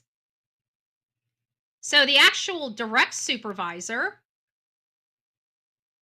who in a management position talks about their other employees like that? People like corporations their size get sued for creating a hostile work environment. And having a supervisor having these types of statements is a great way to get that corporation sued because they're the ones with deep pockets, not this Yahoo here. I don't know anybody I would promote that's talking about other employees in that manner. And we just heard his name. So it sounds like two people that don't like the supervisor. Maybe that is the connection with why this person is batting for Chris. And Jeffrey, I just want you to know, if you are batting for Chris, you've got every single statement here wrong. And I'm interested if you have corrected yourself on actual facts of the case. And if so, is your position still the same? And who gave you that information? I'd like to know, Jeffrey, who supplied you with that information? Because you're saying stuff that was never released in any type of law enforcement report, never spoken from official sources. Yet we're talking about cadaver dogs. Cadaver dogs following. Now let's let's put this in perspective just a little bit. If cadaver dogs are following Sebastian's scent a mile away, what is that telling you? If this was true, which we know it's not saying that somebody snatched him and he's alive, because the cadaver dogs only are looking for one thing: deceased individuals. So if a cadaver dog is following a scent, that scent is dead, not abducted. So again, I don't believe we didn't hear that cadaver dogs followed these scents. If we heard that, I think our commentary would be much different. But cadaver dogs, if they were following a scent, the only scent that they follow is deceased scent. Just to put that in perspective. So thank you, Justin, by the way. Thank you, Justin, by the way, for getting this out there so we can review it. I gotta say, I understand why you're discussing over it, but I'm just trying to get to the conversation. But we all do it, right? The next person that comes here is going to have to deal with me and your commentary over top of the actual recording. So it should be interesting. Opinion. Who said cadaver dogs? And who said murder? Nobody said Sebastian was murdered. Exactly. You're saying that. Exactly. Nobody said that. No, they did not. Why are you saying cadaver dogs and murder? That's very very sus, in my opinion. This was very early on. The Summers Army. That's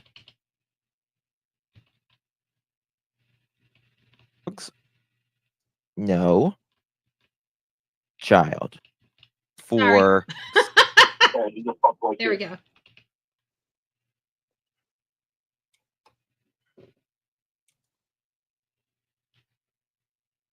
very weird. Yeah, he's a fuckboy too. That's all right. I really don't You have a know. good day. All right. On and on, you know, I'll say we're building forever. The life In my opinion, someone picked the kid up. Yeah. Someone's harboring that child. Now harboring. So, and it's To call you. I'll get into that. Give me a second. I am trying to, I just want to get the logs of when Chris Proudfoot checked in and checked out of the job site on February 26th. Listen, I'm going to tell you something. On Sunday, right? That Sunday, I was able to put his fucking skirts on his trailer. I left on my holiday at 8 o'clock at night. I got back at 11:30 from the fucking bar. He was still there at midnight. He was at the fucking job site at 5:15 in the morning. There's no way he drove to Nashville, murdered a kid, fucking buried the motherfucker, came back and was on the site at 5:15.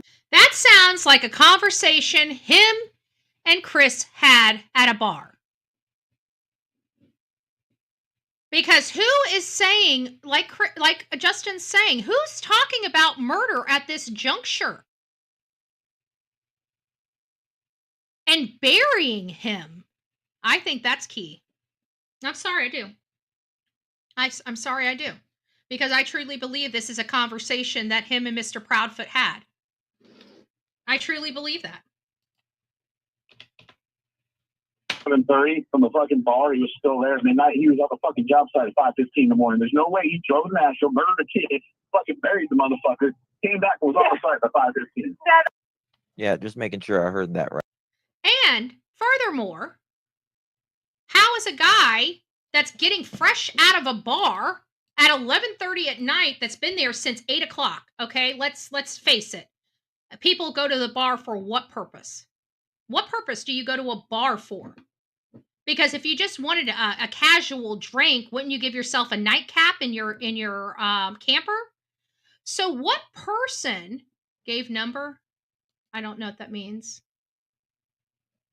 I don't know. I don't know what that means. Sorry, I don't know what that means. He called our sweet Sebastian up. Exactly. Let's listen to that again. I'm gonna pull a Justin. I'm gonna go back just a little bit, maybe a little bit longer than I should. We'll do it. Go back 20 seconds. We'll go back 20 seconds. I'm going to tell you something. On Sunday, right? That Sunday, I was able to put his fucking skirts on his trailer. I left on my holiday at 8 o'clock at night. I got back at 11:30 from the fucking bar. He was still there at midnight. He was at the fucking job site at 5:15 in the morning. There's no way he drove to Nashville, murdered a kid, fucking buried the motherfucker. So, how does this guy feel about Sebastian? He called them a what? A missing 15-year-old, an MFer?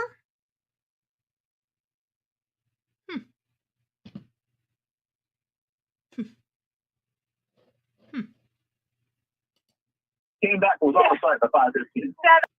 Yeah, just making sure I heard that right. Yeah, Just we making heard sure that, I heard Justin. that right. Wow.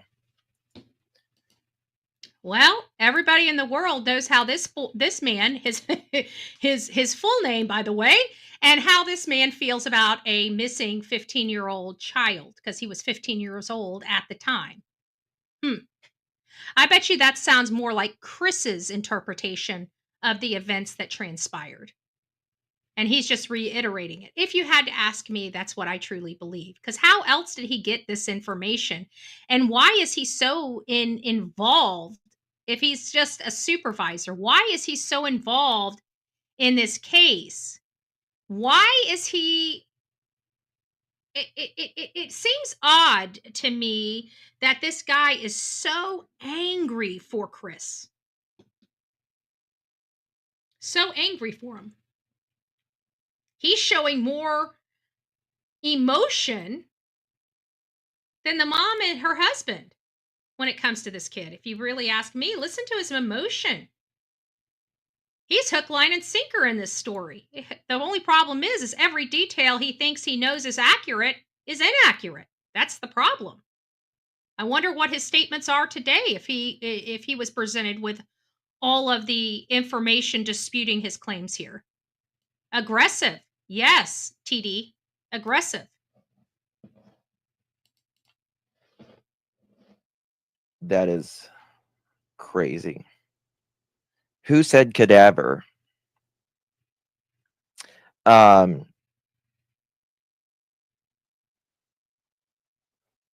I thought he was at risk of losing his job as well. St. Jude's company, our company, thought you was his boss. Never confirmed the logs. He never confirmed, seeing You know Edgar why? there. Because it is my true belief. It is my true belief that he did not have accurate information nor any supporting information to support his claims. He never even stated he arrived at 5:15. He said Chris did. He didn't acknowledge seeing Chris on the job at 5:15. He just said he was on the job at 5:15. Well, where were you? If he was on the job at 5:15, what, still in bed? Why? Because you don't go to work until 7 o'clock, Mr. Jeffrey? Interesting.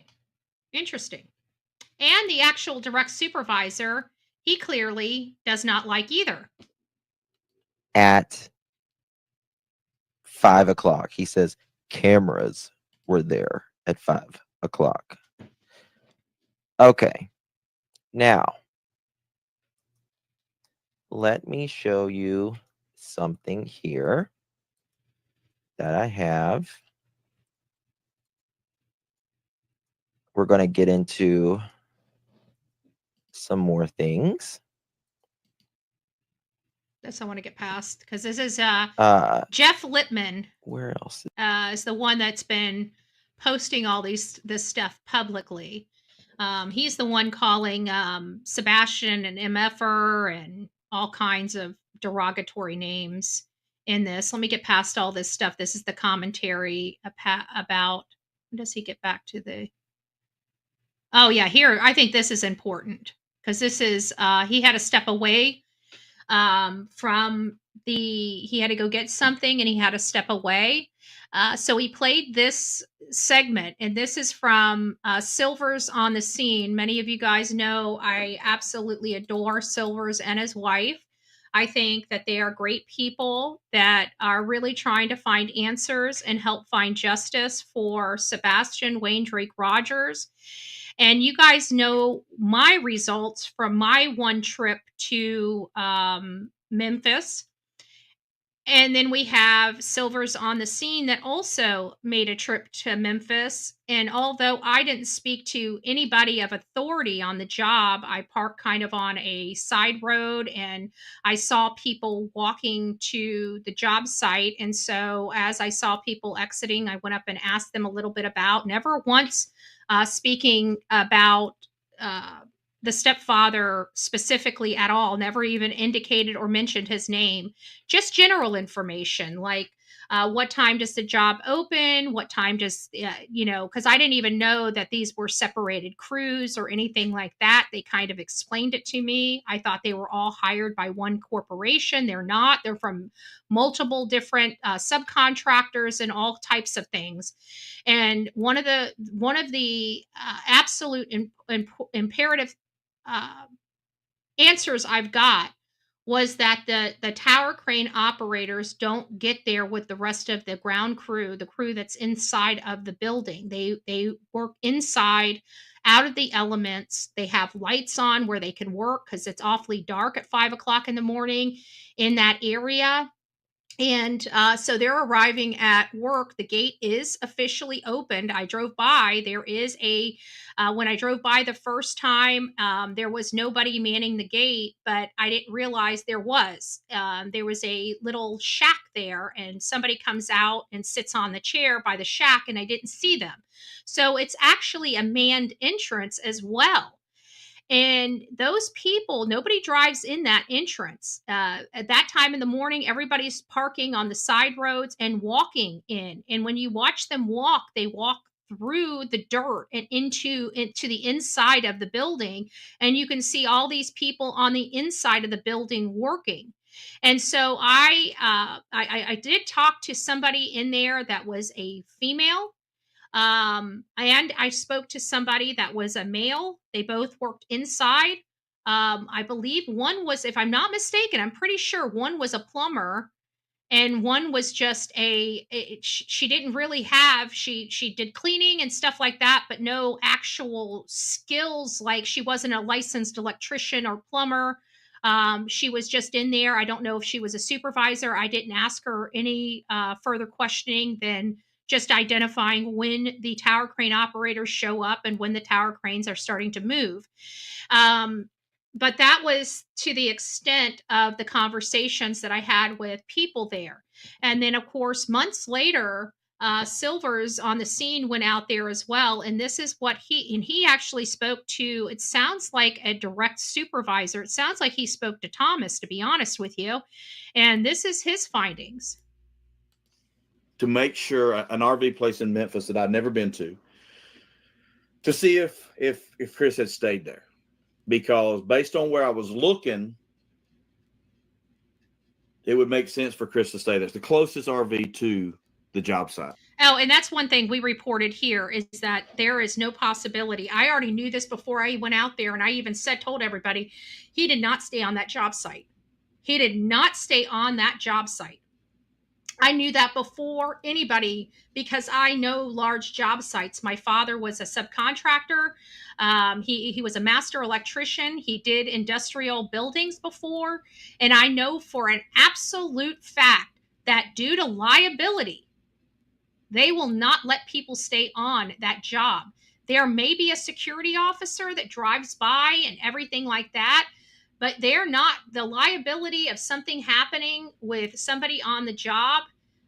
No, nobody's going to stay there to watch for free. Okay. They have paid people that are required to stay up all night long to watch and man that property. They're not going to let one employee out of all these hundreds of employees that are there have a camper on the grounds there. And not only that, they had the security shacks, they had the buildings, they had them gated and locked. So I knew before I even got out there that was most likely going to be untrue, but I still corroborated that information. And without a doubt, he was not staying on St. Jude's property. While I was there, I learned a lot. Let's jump into it. I was able to speak to someone who worked with Chris, because Chris is not working there now. You know, one of the questions somebody asked, I was talking to more than one person. Where's Chris now? I don't care where Chris is. I'm not worried about where Chris is now until we find Sebastian. And when we do, then we'll focus on that. That's your get justice part, right? Get justice. Let's find him. Let's keep the awareness alive and find him. So what did I learn? Here we go. Diving in. Big. RV not at job site. So by coming by the job site for the first time and seeing it, my thoughts are, you could not put, not just Chris, but anybody that worked there could not park their RV on that job site and just wake up and come right out and work. There's really not room for it. So talking to the person, I said, hey, could he have put his RV here? Oh, no, absolutely not. No one can. Okay, so there were a lot of comments. Oh, Chris was at the job site, his RV. It was not. Not only was it not at the job site, Chris's RV was not at the Memphis part that I was speaking to. Okay, it's about 8 miles from the job site, 6 miles from the location I was looking at when I was looking for a possible body bag. Great, straight shot into the RV. From the RV to the job site, so it would make sense. And there are people that work at the job sites that are staying there. We discussed Yogi and Easy Days and all these other ones, but this one, he was not there. Furthermore, the one thing I didn't discover, one thing I didn't learn, did not learn is where he was the night Sebastian went missing. The thoughts were this, because I asked the question, the thoughts were more than likely Yogi. Okay, but we're not 100%. I have stated that I believe that they were at Yogi the whole time. The reason why they went back to Yogi, the reason why they couldn't move their camper to a different lot is because, as Chris had stated, I believe on Smiley's Stories World, that he pays in advance for his location. So if he stays there, he'll pay a month advance at a time. And I believe that that was his lot that he paid for, and that's why he had to stay at that lot. Could he have moved? I'm sure he could have coordinated moving that with the office, but he may have had to pay more money, may have not wanted to. I don't know to the effect, but I've always believed that they were at the Yogi Bear campground. When he first got there for the job, I believe that's where he was. I believe the reason why he didn't stay in Memphis with the other people is because he does not think very highly of Memphis. I believe he thinks Memphis is crime-ridden, and he didn't want to be a victim of a crime, as ironic as that sounds. So I truly believe he stayed in Horn Lake because he liked the surroundings. Not that his area was any better. I saw some of the people going in and out of those convenience stores near his campground, and they were not the most savory people in the world. % sure on that. Okay, what's next? Shady. Shady, not to trust. The words I was told were this. I believe he's a shady person and would not trust anything he says or does. Would not trust anything he says or does. That's really not revelation, because we've all heard him in his interviews.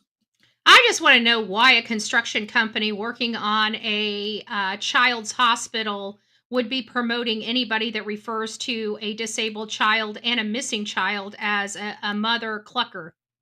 That's problematic for me.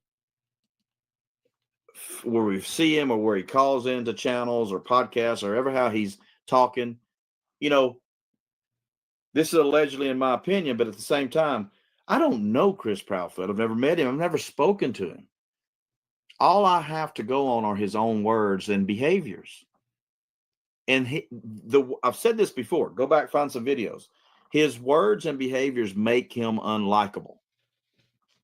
Make him suspect in this entire scenario. Yeah, and I think that is a self-inflicted wound, if you ask me. Where is Sebastian Rogers? Here it is, ladies and gentlemen. This is the one I saved you. I put it kind of in the middle. Relieved at 11 a.m. Say what? Say what? Let's go back to that. 11 a.m. Rogers. Here it is, ladies and gentlemen. This is the one I saved you. I put it kind of in the middle. Relieved at 11 a.m.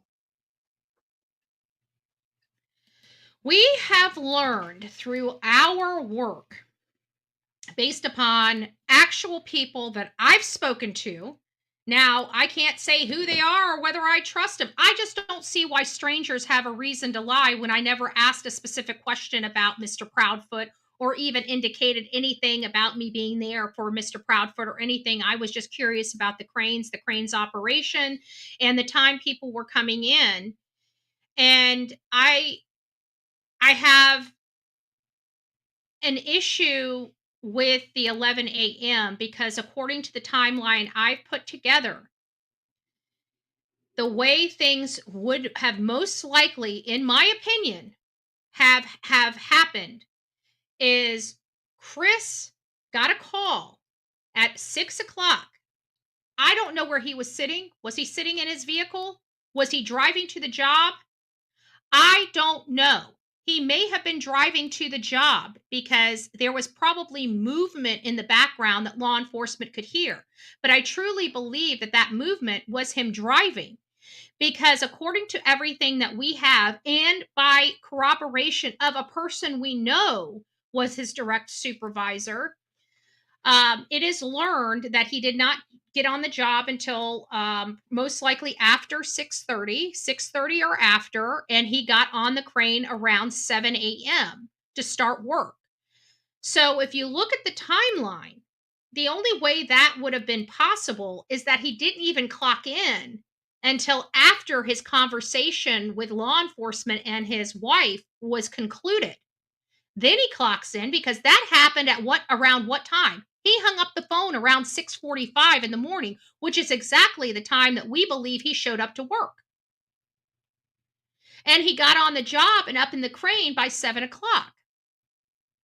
So I believe he got to work anywhere between 6:30 and 6:45 in the morning, but did not climb up his crane until 7, which would lead me to believe he would have clocked in after the conversation with law enforcement, which kind of gives us another level of issues here, because if he did clock in after he got off the phone with law enforcement, why didn't he just tell his bosses that he's got a missing son and has to go back home and not clock in?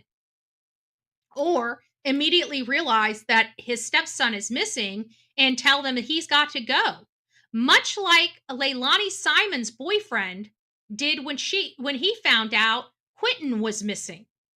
He didn't even take his jacket or clock out. You just see him running through his business and out the door to go home. He didn't tell anybody what was going on.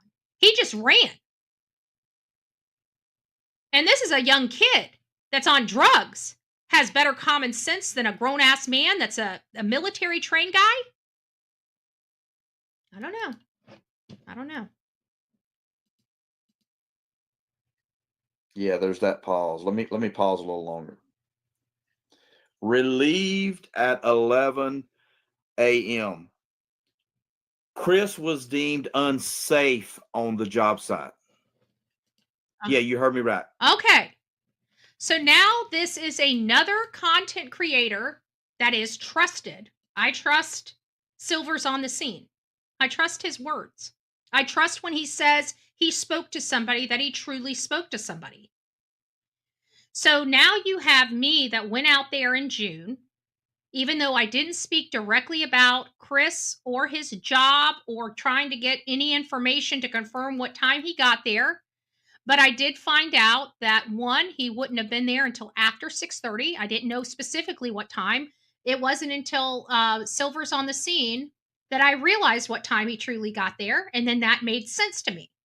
But I knew he wouldn't have been there until after 6:30, and I knew that meant it was most likely after the 911, not even the 911 call, the dial into a friend. He called a friend, it sounds like, in the system. I don't know how he got in. Everybody's saying that the dispatch line's not manned, which doesn't make sense to me either. They say the dispatch line, the non-emergency phone line, is not used or does not get answered until like 8 or 9 o'clock in the morning. That doesn't make sense to me either, because non-emergency still need law enforcement. So I don't see them saying, if you have a non-emergency, you got to wait until 9 to 5. I mean, if anybody called any law enforcement agency and we're told you need to wait and call back between 9 and 5, you would really question your law enforcement. So I don't think that statement is necessarily true either, but it's still perplexing as to why he would call a non-emergency dispatch line as opposed to an emergency line to get somebody out there immediately is beyond me. And his reasoning behind it doesn't make sense to me either. Unsafe, safety risk for himself and others. That is a big job he does. If you don't understand tower crane operator, let's just throw this picture right here back up. You see how tall these things are? You see that these buildings are made with iron. These are iron beams, steel beams that are lifted up by these cranes that Chris operates. So what I'm saying is, if you got to be clear-headed, you got to be sharp and focused. And evidently Chris he wouldn't be doing this job. Let's give him credit.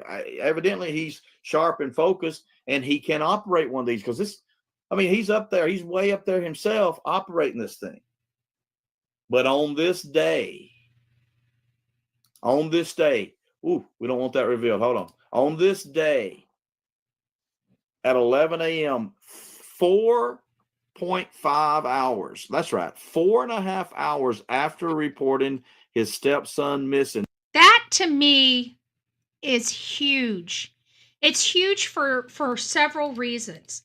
It shows you how he felt about family emergencies. It showed you how he felt about his wife. It showed you how he felt about his stepson. It shows you he didn't care. That's what it shows the world. That a 15-year-old boy disappears, has never left the home before. He's always been locked in his room. They know that because they even say it on every single interview. He doesn't go outside. Oh, he loves the outdoors.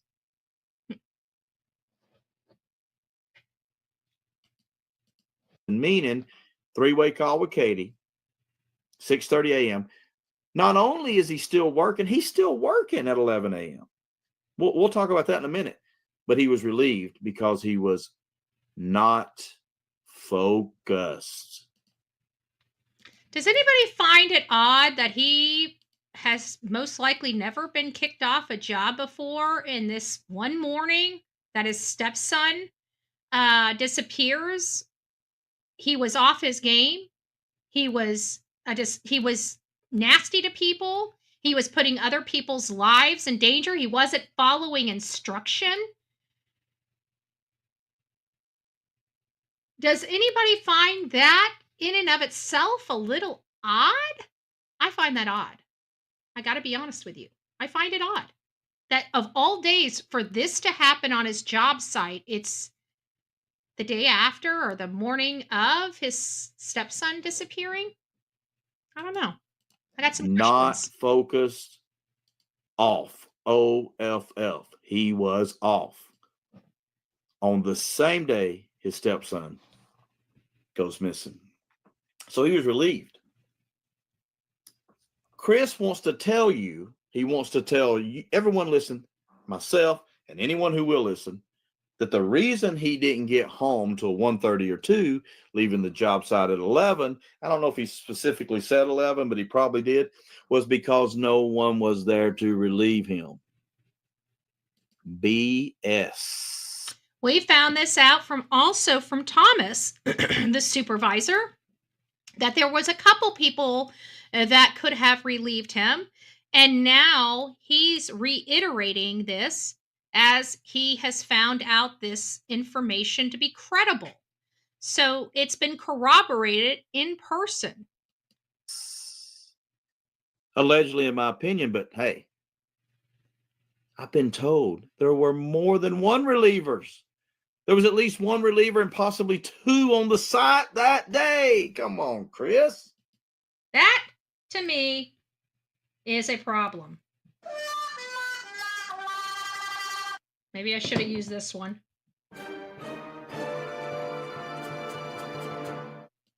Let's move on.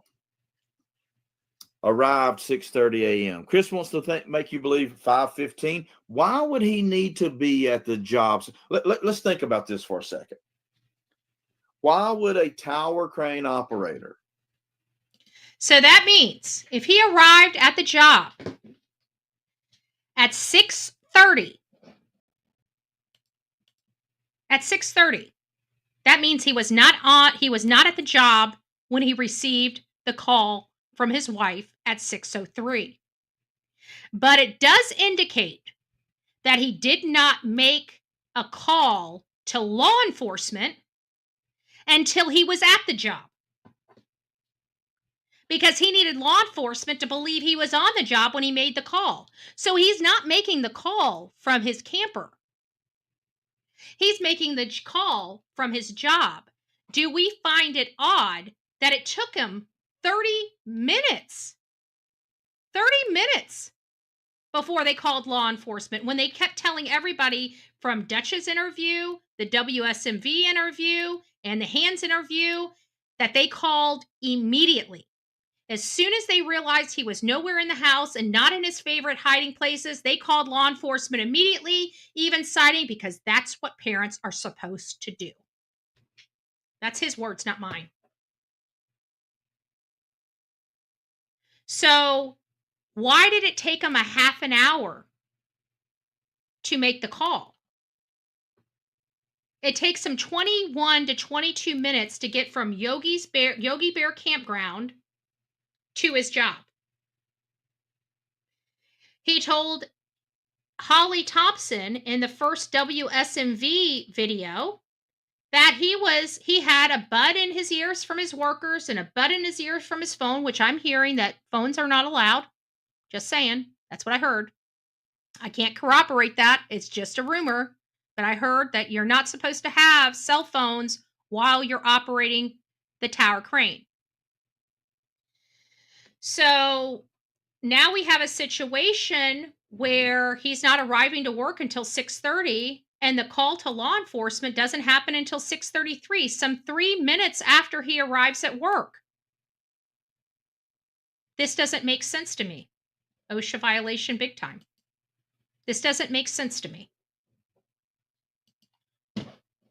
Let's keep going. When no daylight is up, it is dark. Why would he need to be on the job site at 5:15?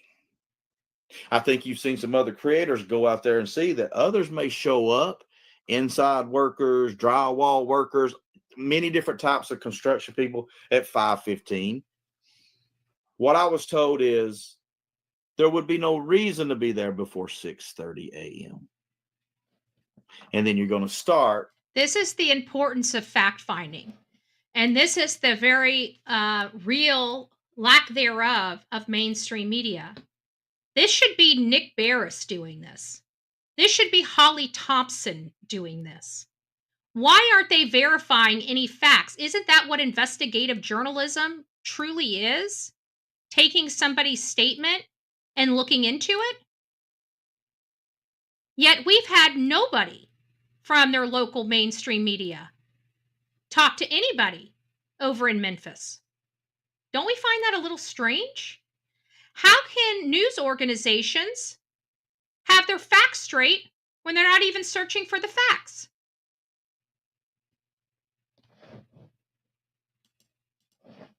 In your crane around 7. 6:30 is when he's reporting his stepson missing.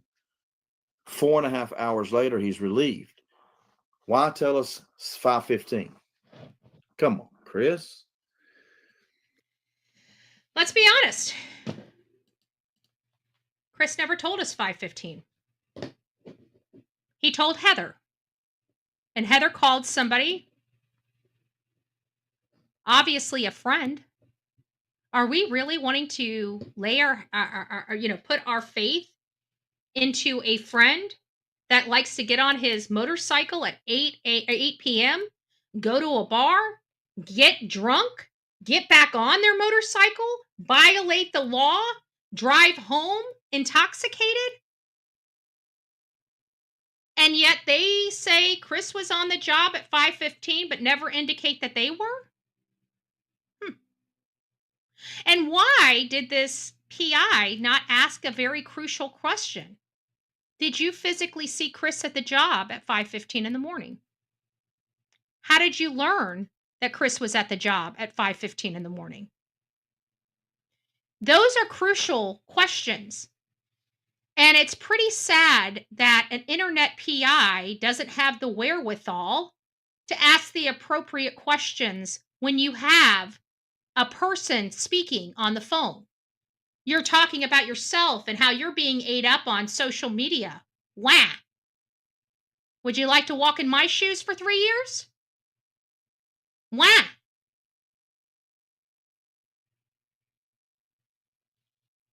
Wah! Heather, wah! That's what I gotta say. Your problems don't compare to a 15-year-old child missing. Why didn't you ask the damn questions when you had the opportunity? This was an unprofessional call. I wouldn't hire this woman to search for my dog. let alone a 15-year-old boy that's missing. Now you guys understand why I don't like licensed internet PIs. They don't know what the hell they're doing. They have no life experience. They have never worked under a legitimate PI in their life. Here in the state of Florida, you cannot get a PI's license without proving that you've worked under somebody for 2 years, which is what the unscrupulous PI does not have. He actually lied on his application. Allegedly, in my opinion. And we are working through those things. And when I have the winner chicken dinner, I can guarantee you he will lose his license in the state of Florida. That is one thing I do have control over. So if you have any information, if you've employed this guy, I want to know everything about his employment. Not Chris's, the unscrupulous PI. Just for clarification. So focus off. Unlike other days. So they've never experienced Chris in this manic behavior. Why was he in such a manic behavior? I mean, he was on the job. Why didn't he just ask to be relieved? Because he couldn't. It would screw up his made-up alibi. And we know that that the person that had this call, that was on this call with Heather, was not speaking factual information that we know it from law enforcement or from anybody for that matter. I don't know where this guy got this story from, but we've never heard this story he gave at all, ever. Ever. This is the first time we heard this nonsense. And nothing he stated about Sebastian's case have we ever heard from anybody. Not law enforcement, not other creators, nothing. Where did he get this story from? This sounds like a story he got sitting on a bar stool. And I'm not going to change that opinion. That's how he got this story. And I know exactly who he got this story from. Sitting on a bar stool. I don't think this was the story when they were putting up the skirt.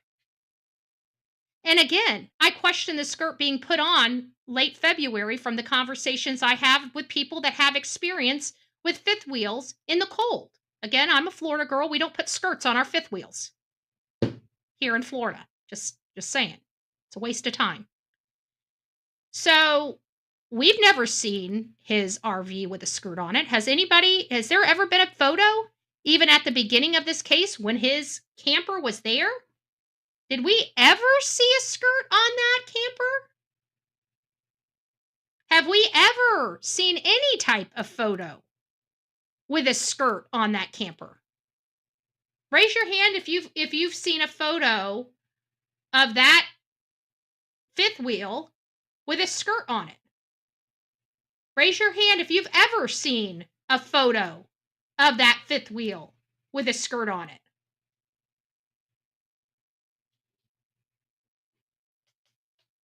Jeffrey, you got some explaining to do. We ain't buying it. We ain't buying it. All right, guys, thank you for hanging out with me for almost 3 blessed hours. God bless each and every one of you here. I hope you have an amazing Manic Monday. We are going to continue this case. Guys, it is 11:08. We will be starting our breaking news segment at 1 o'clock today on Bullhorn Betty Crime Stories. If you guys would like the latest and greatest of the updated breaking news, and trust me, the world out there is wild. Okay, we got breaking news every single day that we can't bring on this show because we saved this station, right? This channel to dive into our major cases. Well, we have a smaller channel and it's called Bullhorn Betty Crime Stories. And we do a lot of breaking news. These are the stories that we don't have time to cover first thing in the morning, but my audience needs to learn about. These are things that are happening in their community and things that are happening all over this country that I think you guys would be interested in. So if you guys are interested in your daily breaking news on a daily basis, sub up to Bullhorn Betty Crime Stories. to get those daily breaking news. And it's just because I got no place to fit that. And you guys, we're missing a lot of breaking news because we're on just one case.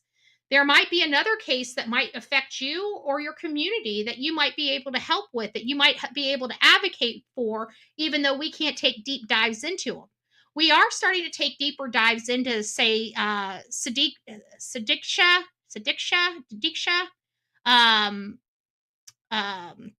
can't remember her last name right off the top of my head. I'm having a hard time struggling with her first name. So Konanki. We're taking a deep dive into that case. We've been following the 32-year-old man that was held hostage for 20 years. There's not a whole lot that's really coming out about that other than people just absolutely in shock. He looked like a Holocaust survivor, according to some of the family members that haven't seen him in 20 years that finally got to see him. And we got all the other cases that are breaking on a daily basis that we cover. We don't spend a whole lot of time on each case, but it gives you a good idea of what's going on around the country. So if you guys would like to join, please come on over to Bullhorn Betty Crime Stories, and we will get you up to snuff on the breaking news stories of today. Not tomorrow and not yesterday, today. All right, guys, God bless each and every one of you. Rock it out with your coffee beans out. If you see something, say something. An ounce of prevention is worth a pound of cure. And until next time, please be safe, but more importantly, kind to one another. God bless each and every one of you. From the East Coast to the West Coast, we are everywhere true crime is.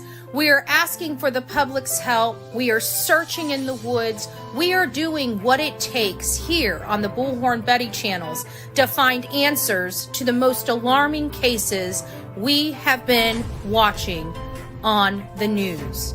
I can tell you personally that I have traveled this entire country seeking these answers and bringing that content right here to you here on the Bullhorn Betty channels and Bullhorn Betty Crime Stories.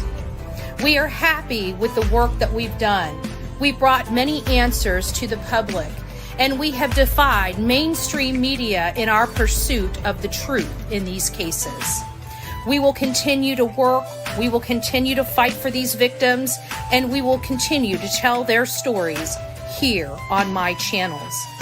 Welcome to the Bullhorn Betty brand of channels and the Coffee Club. Thank you for your love, thank you for your support, and more importantly, thank you for allowing me to bring these victims' stories to each and every one of you, advocating for each of these victims. God bless you, God bless America, and more importantly, God bless our victims.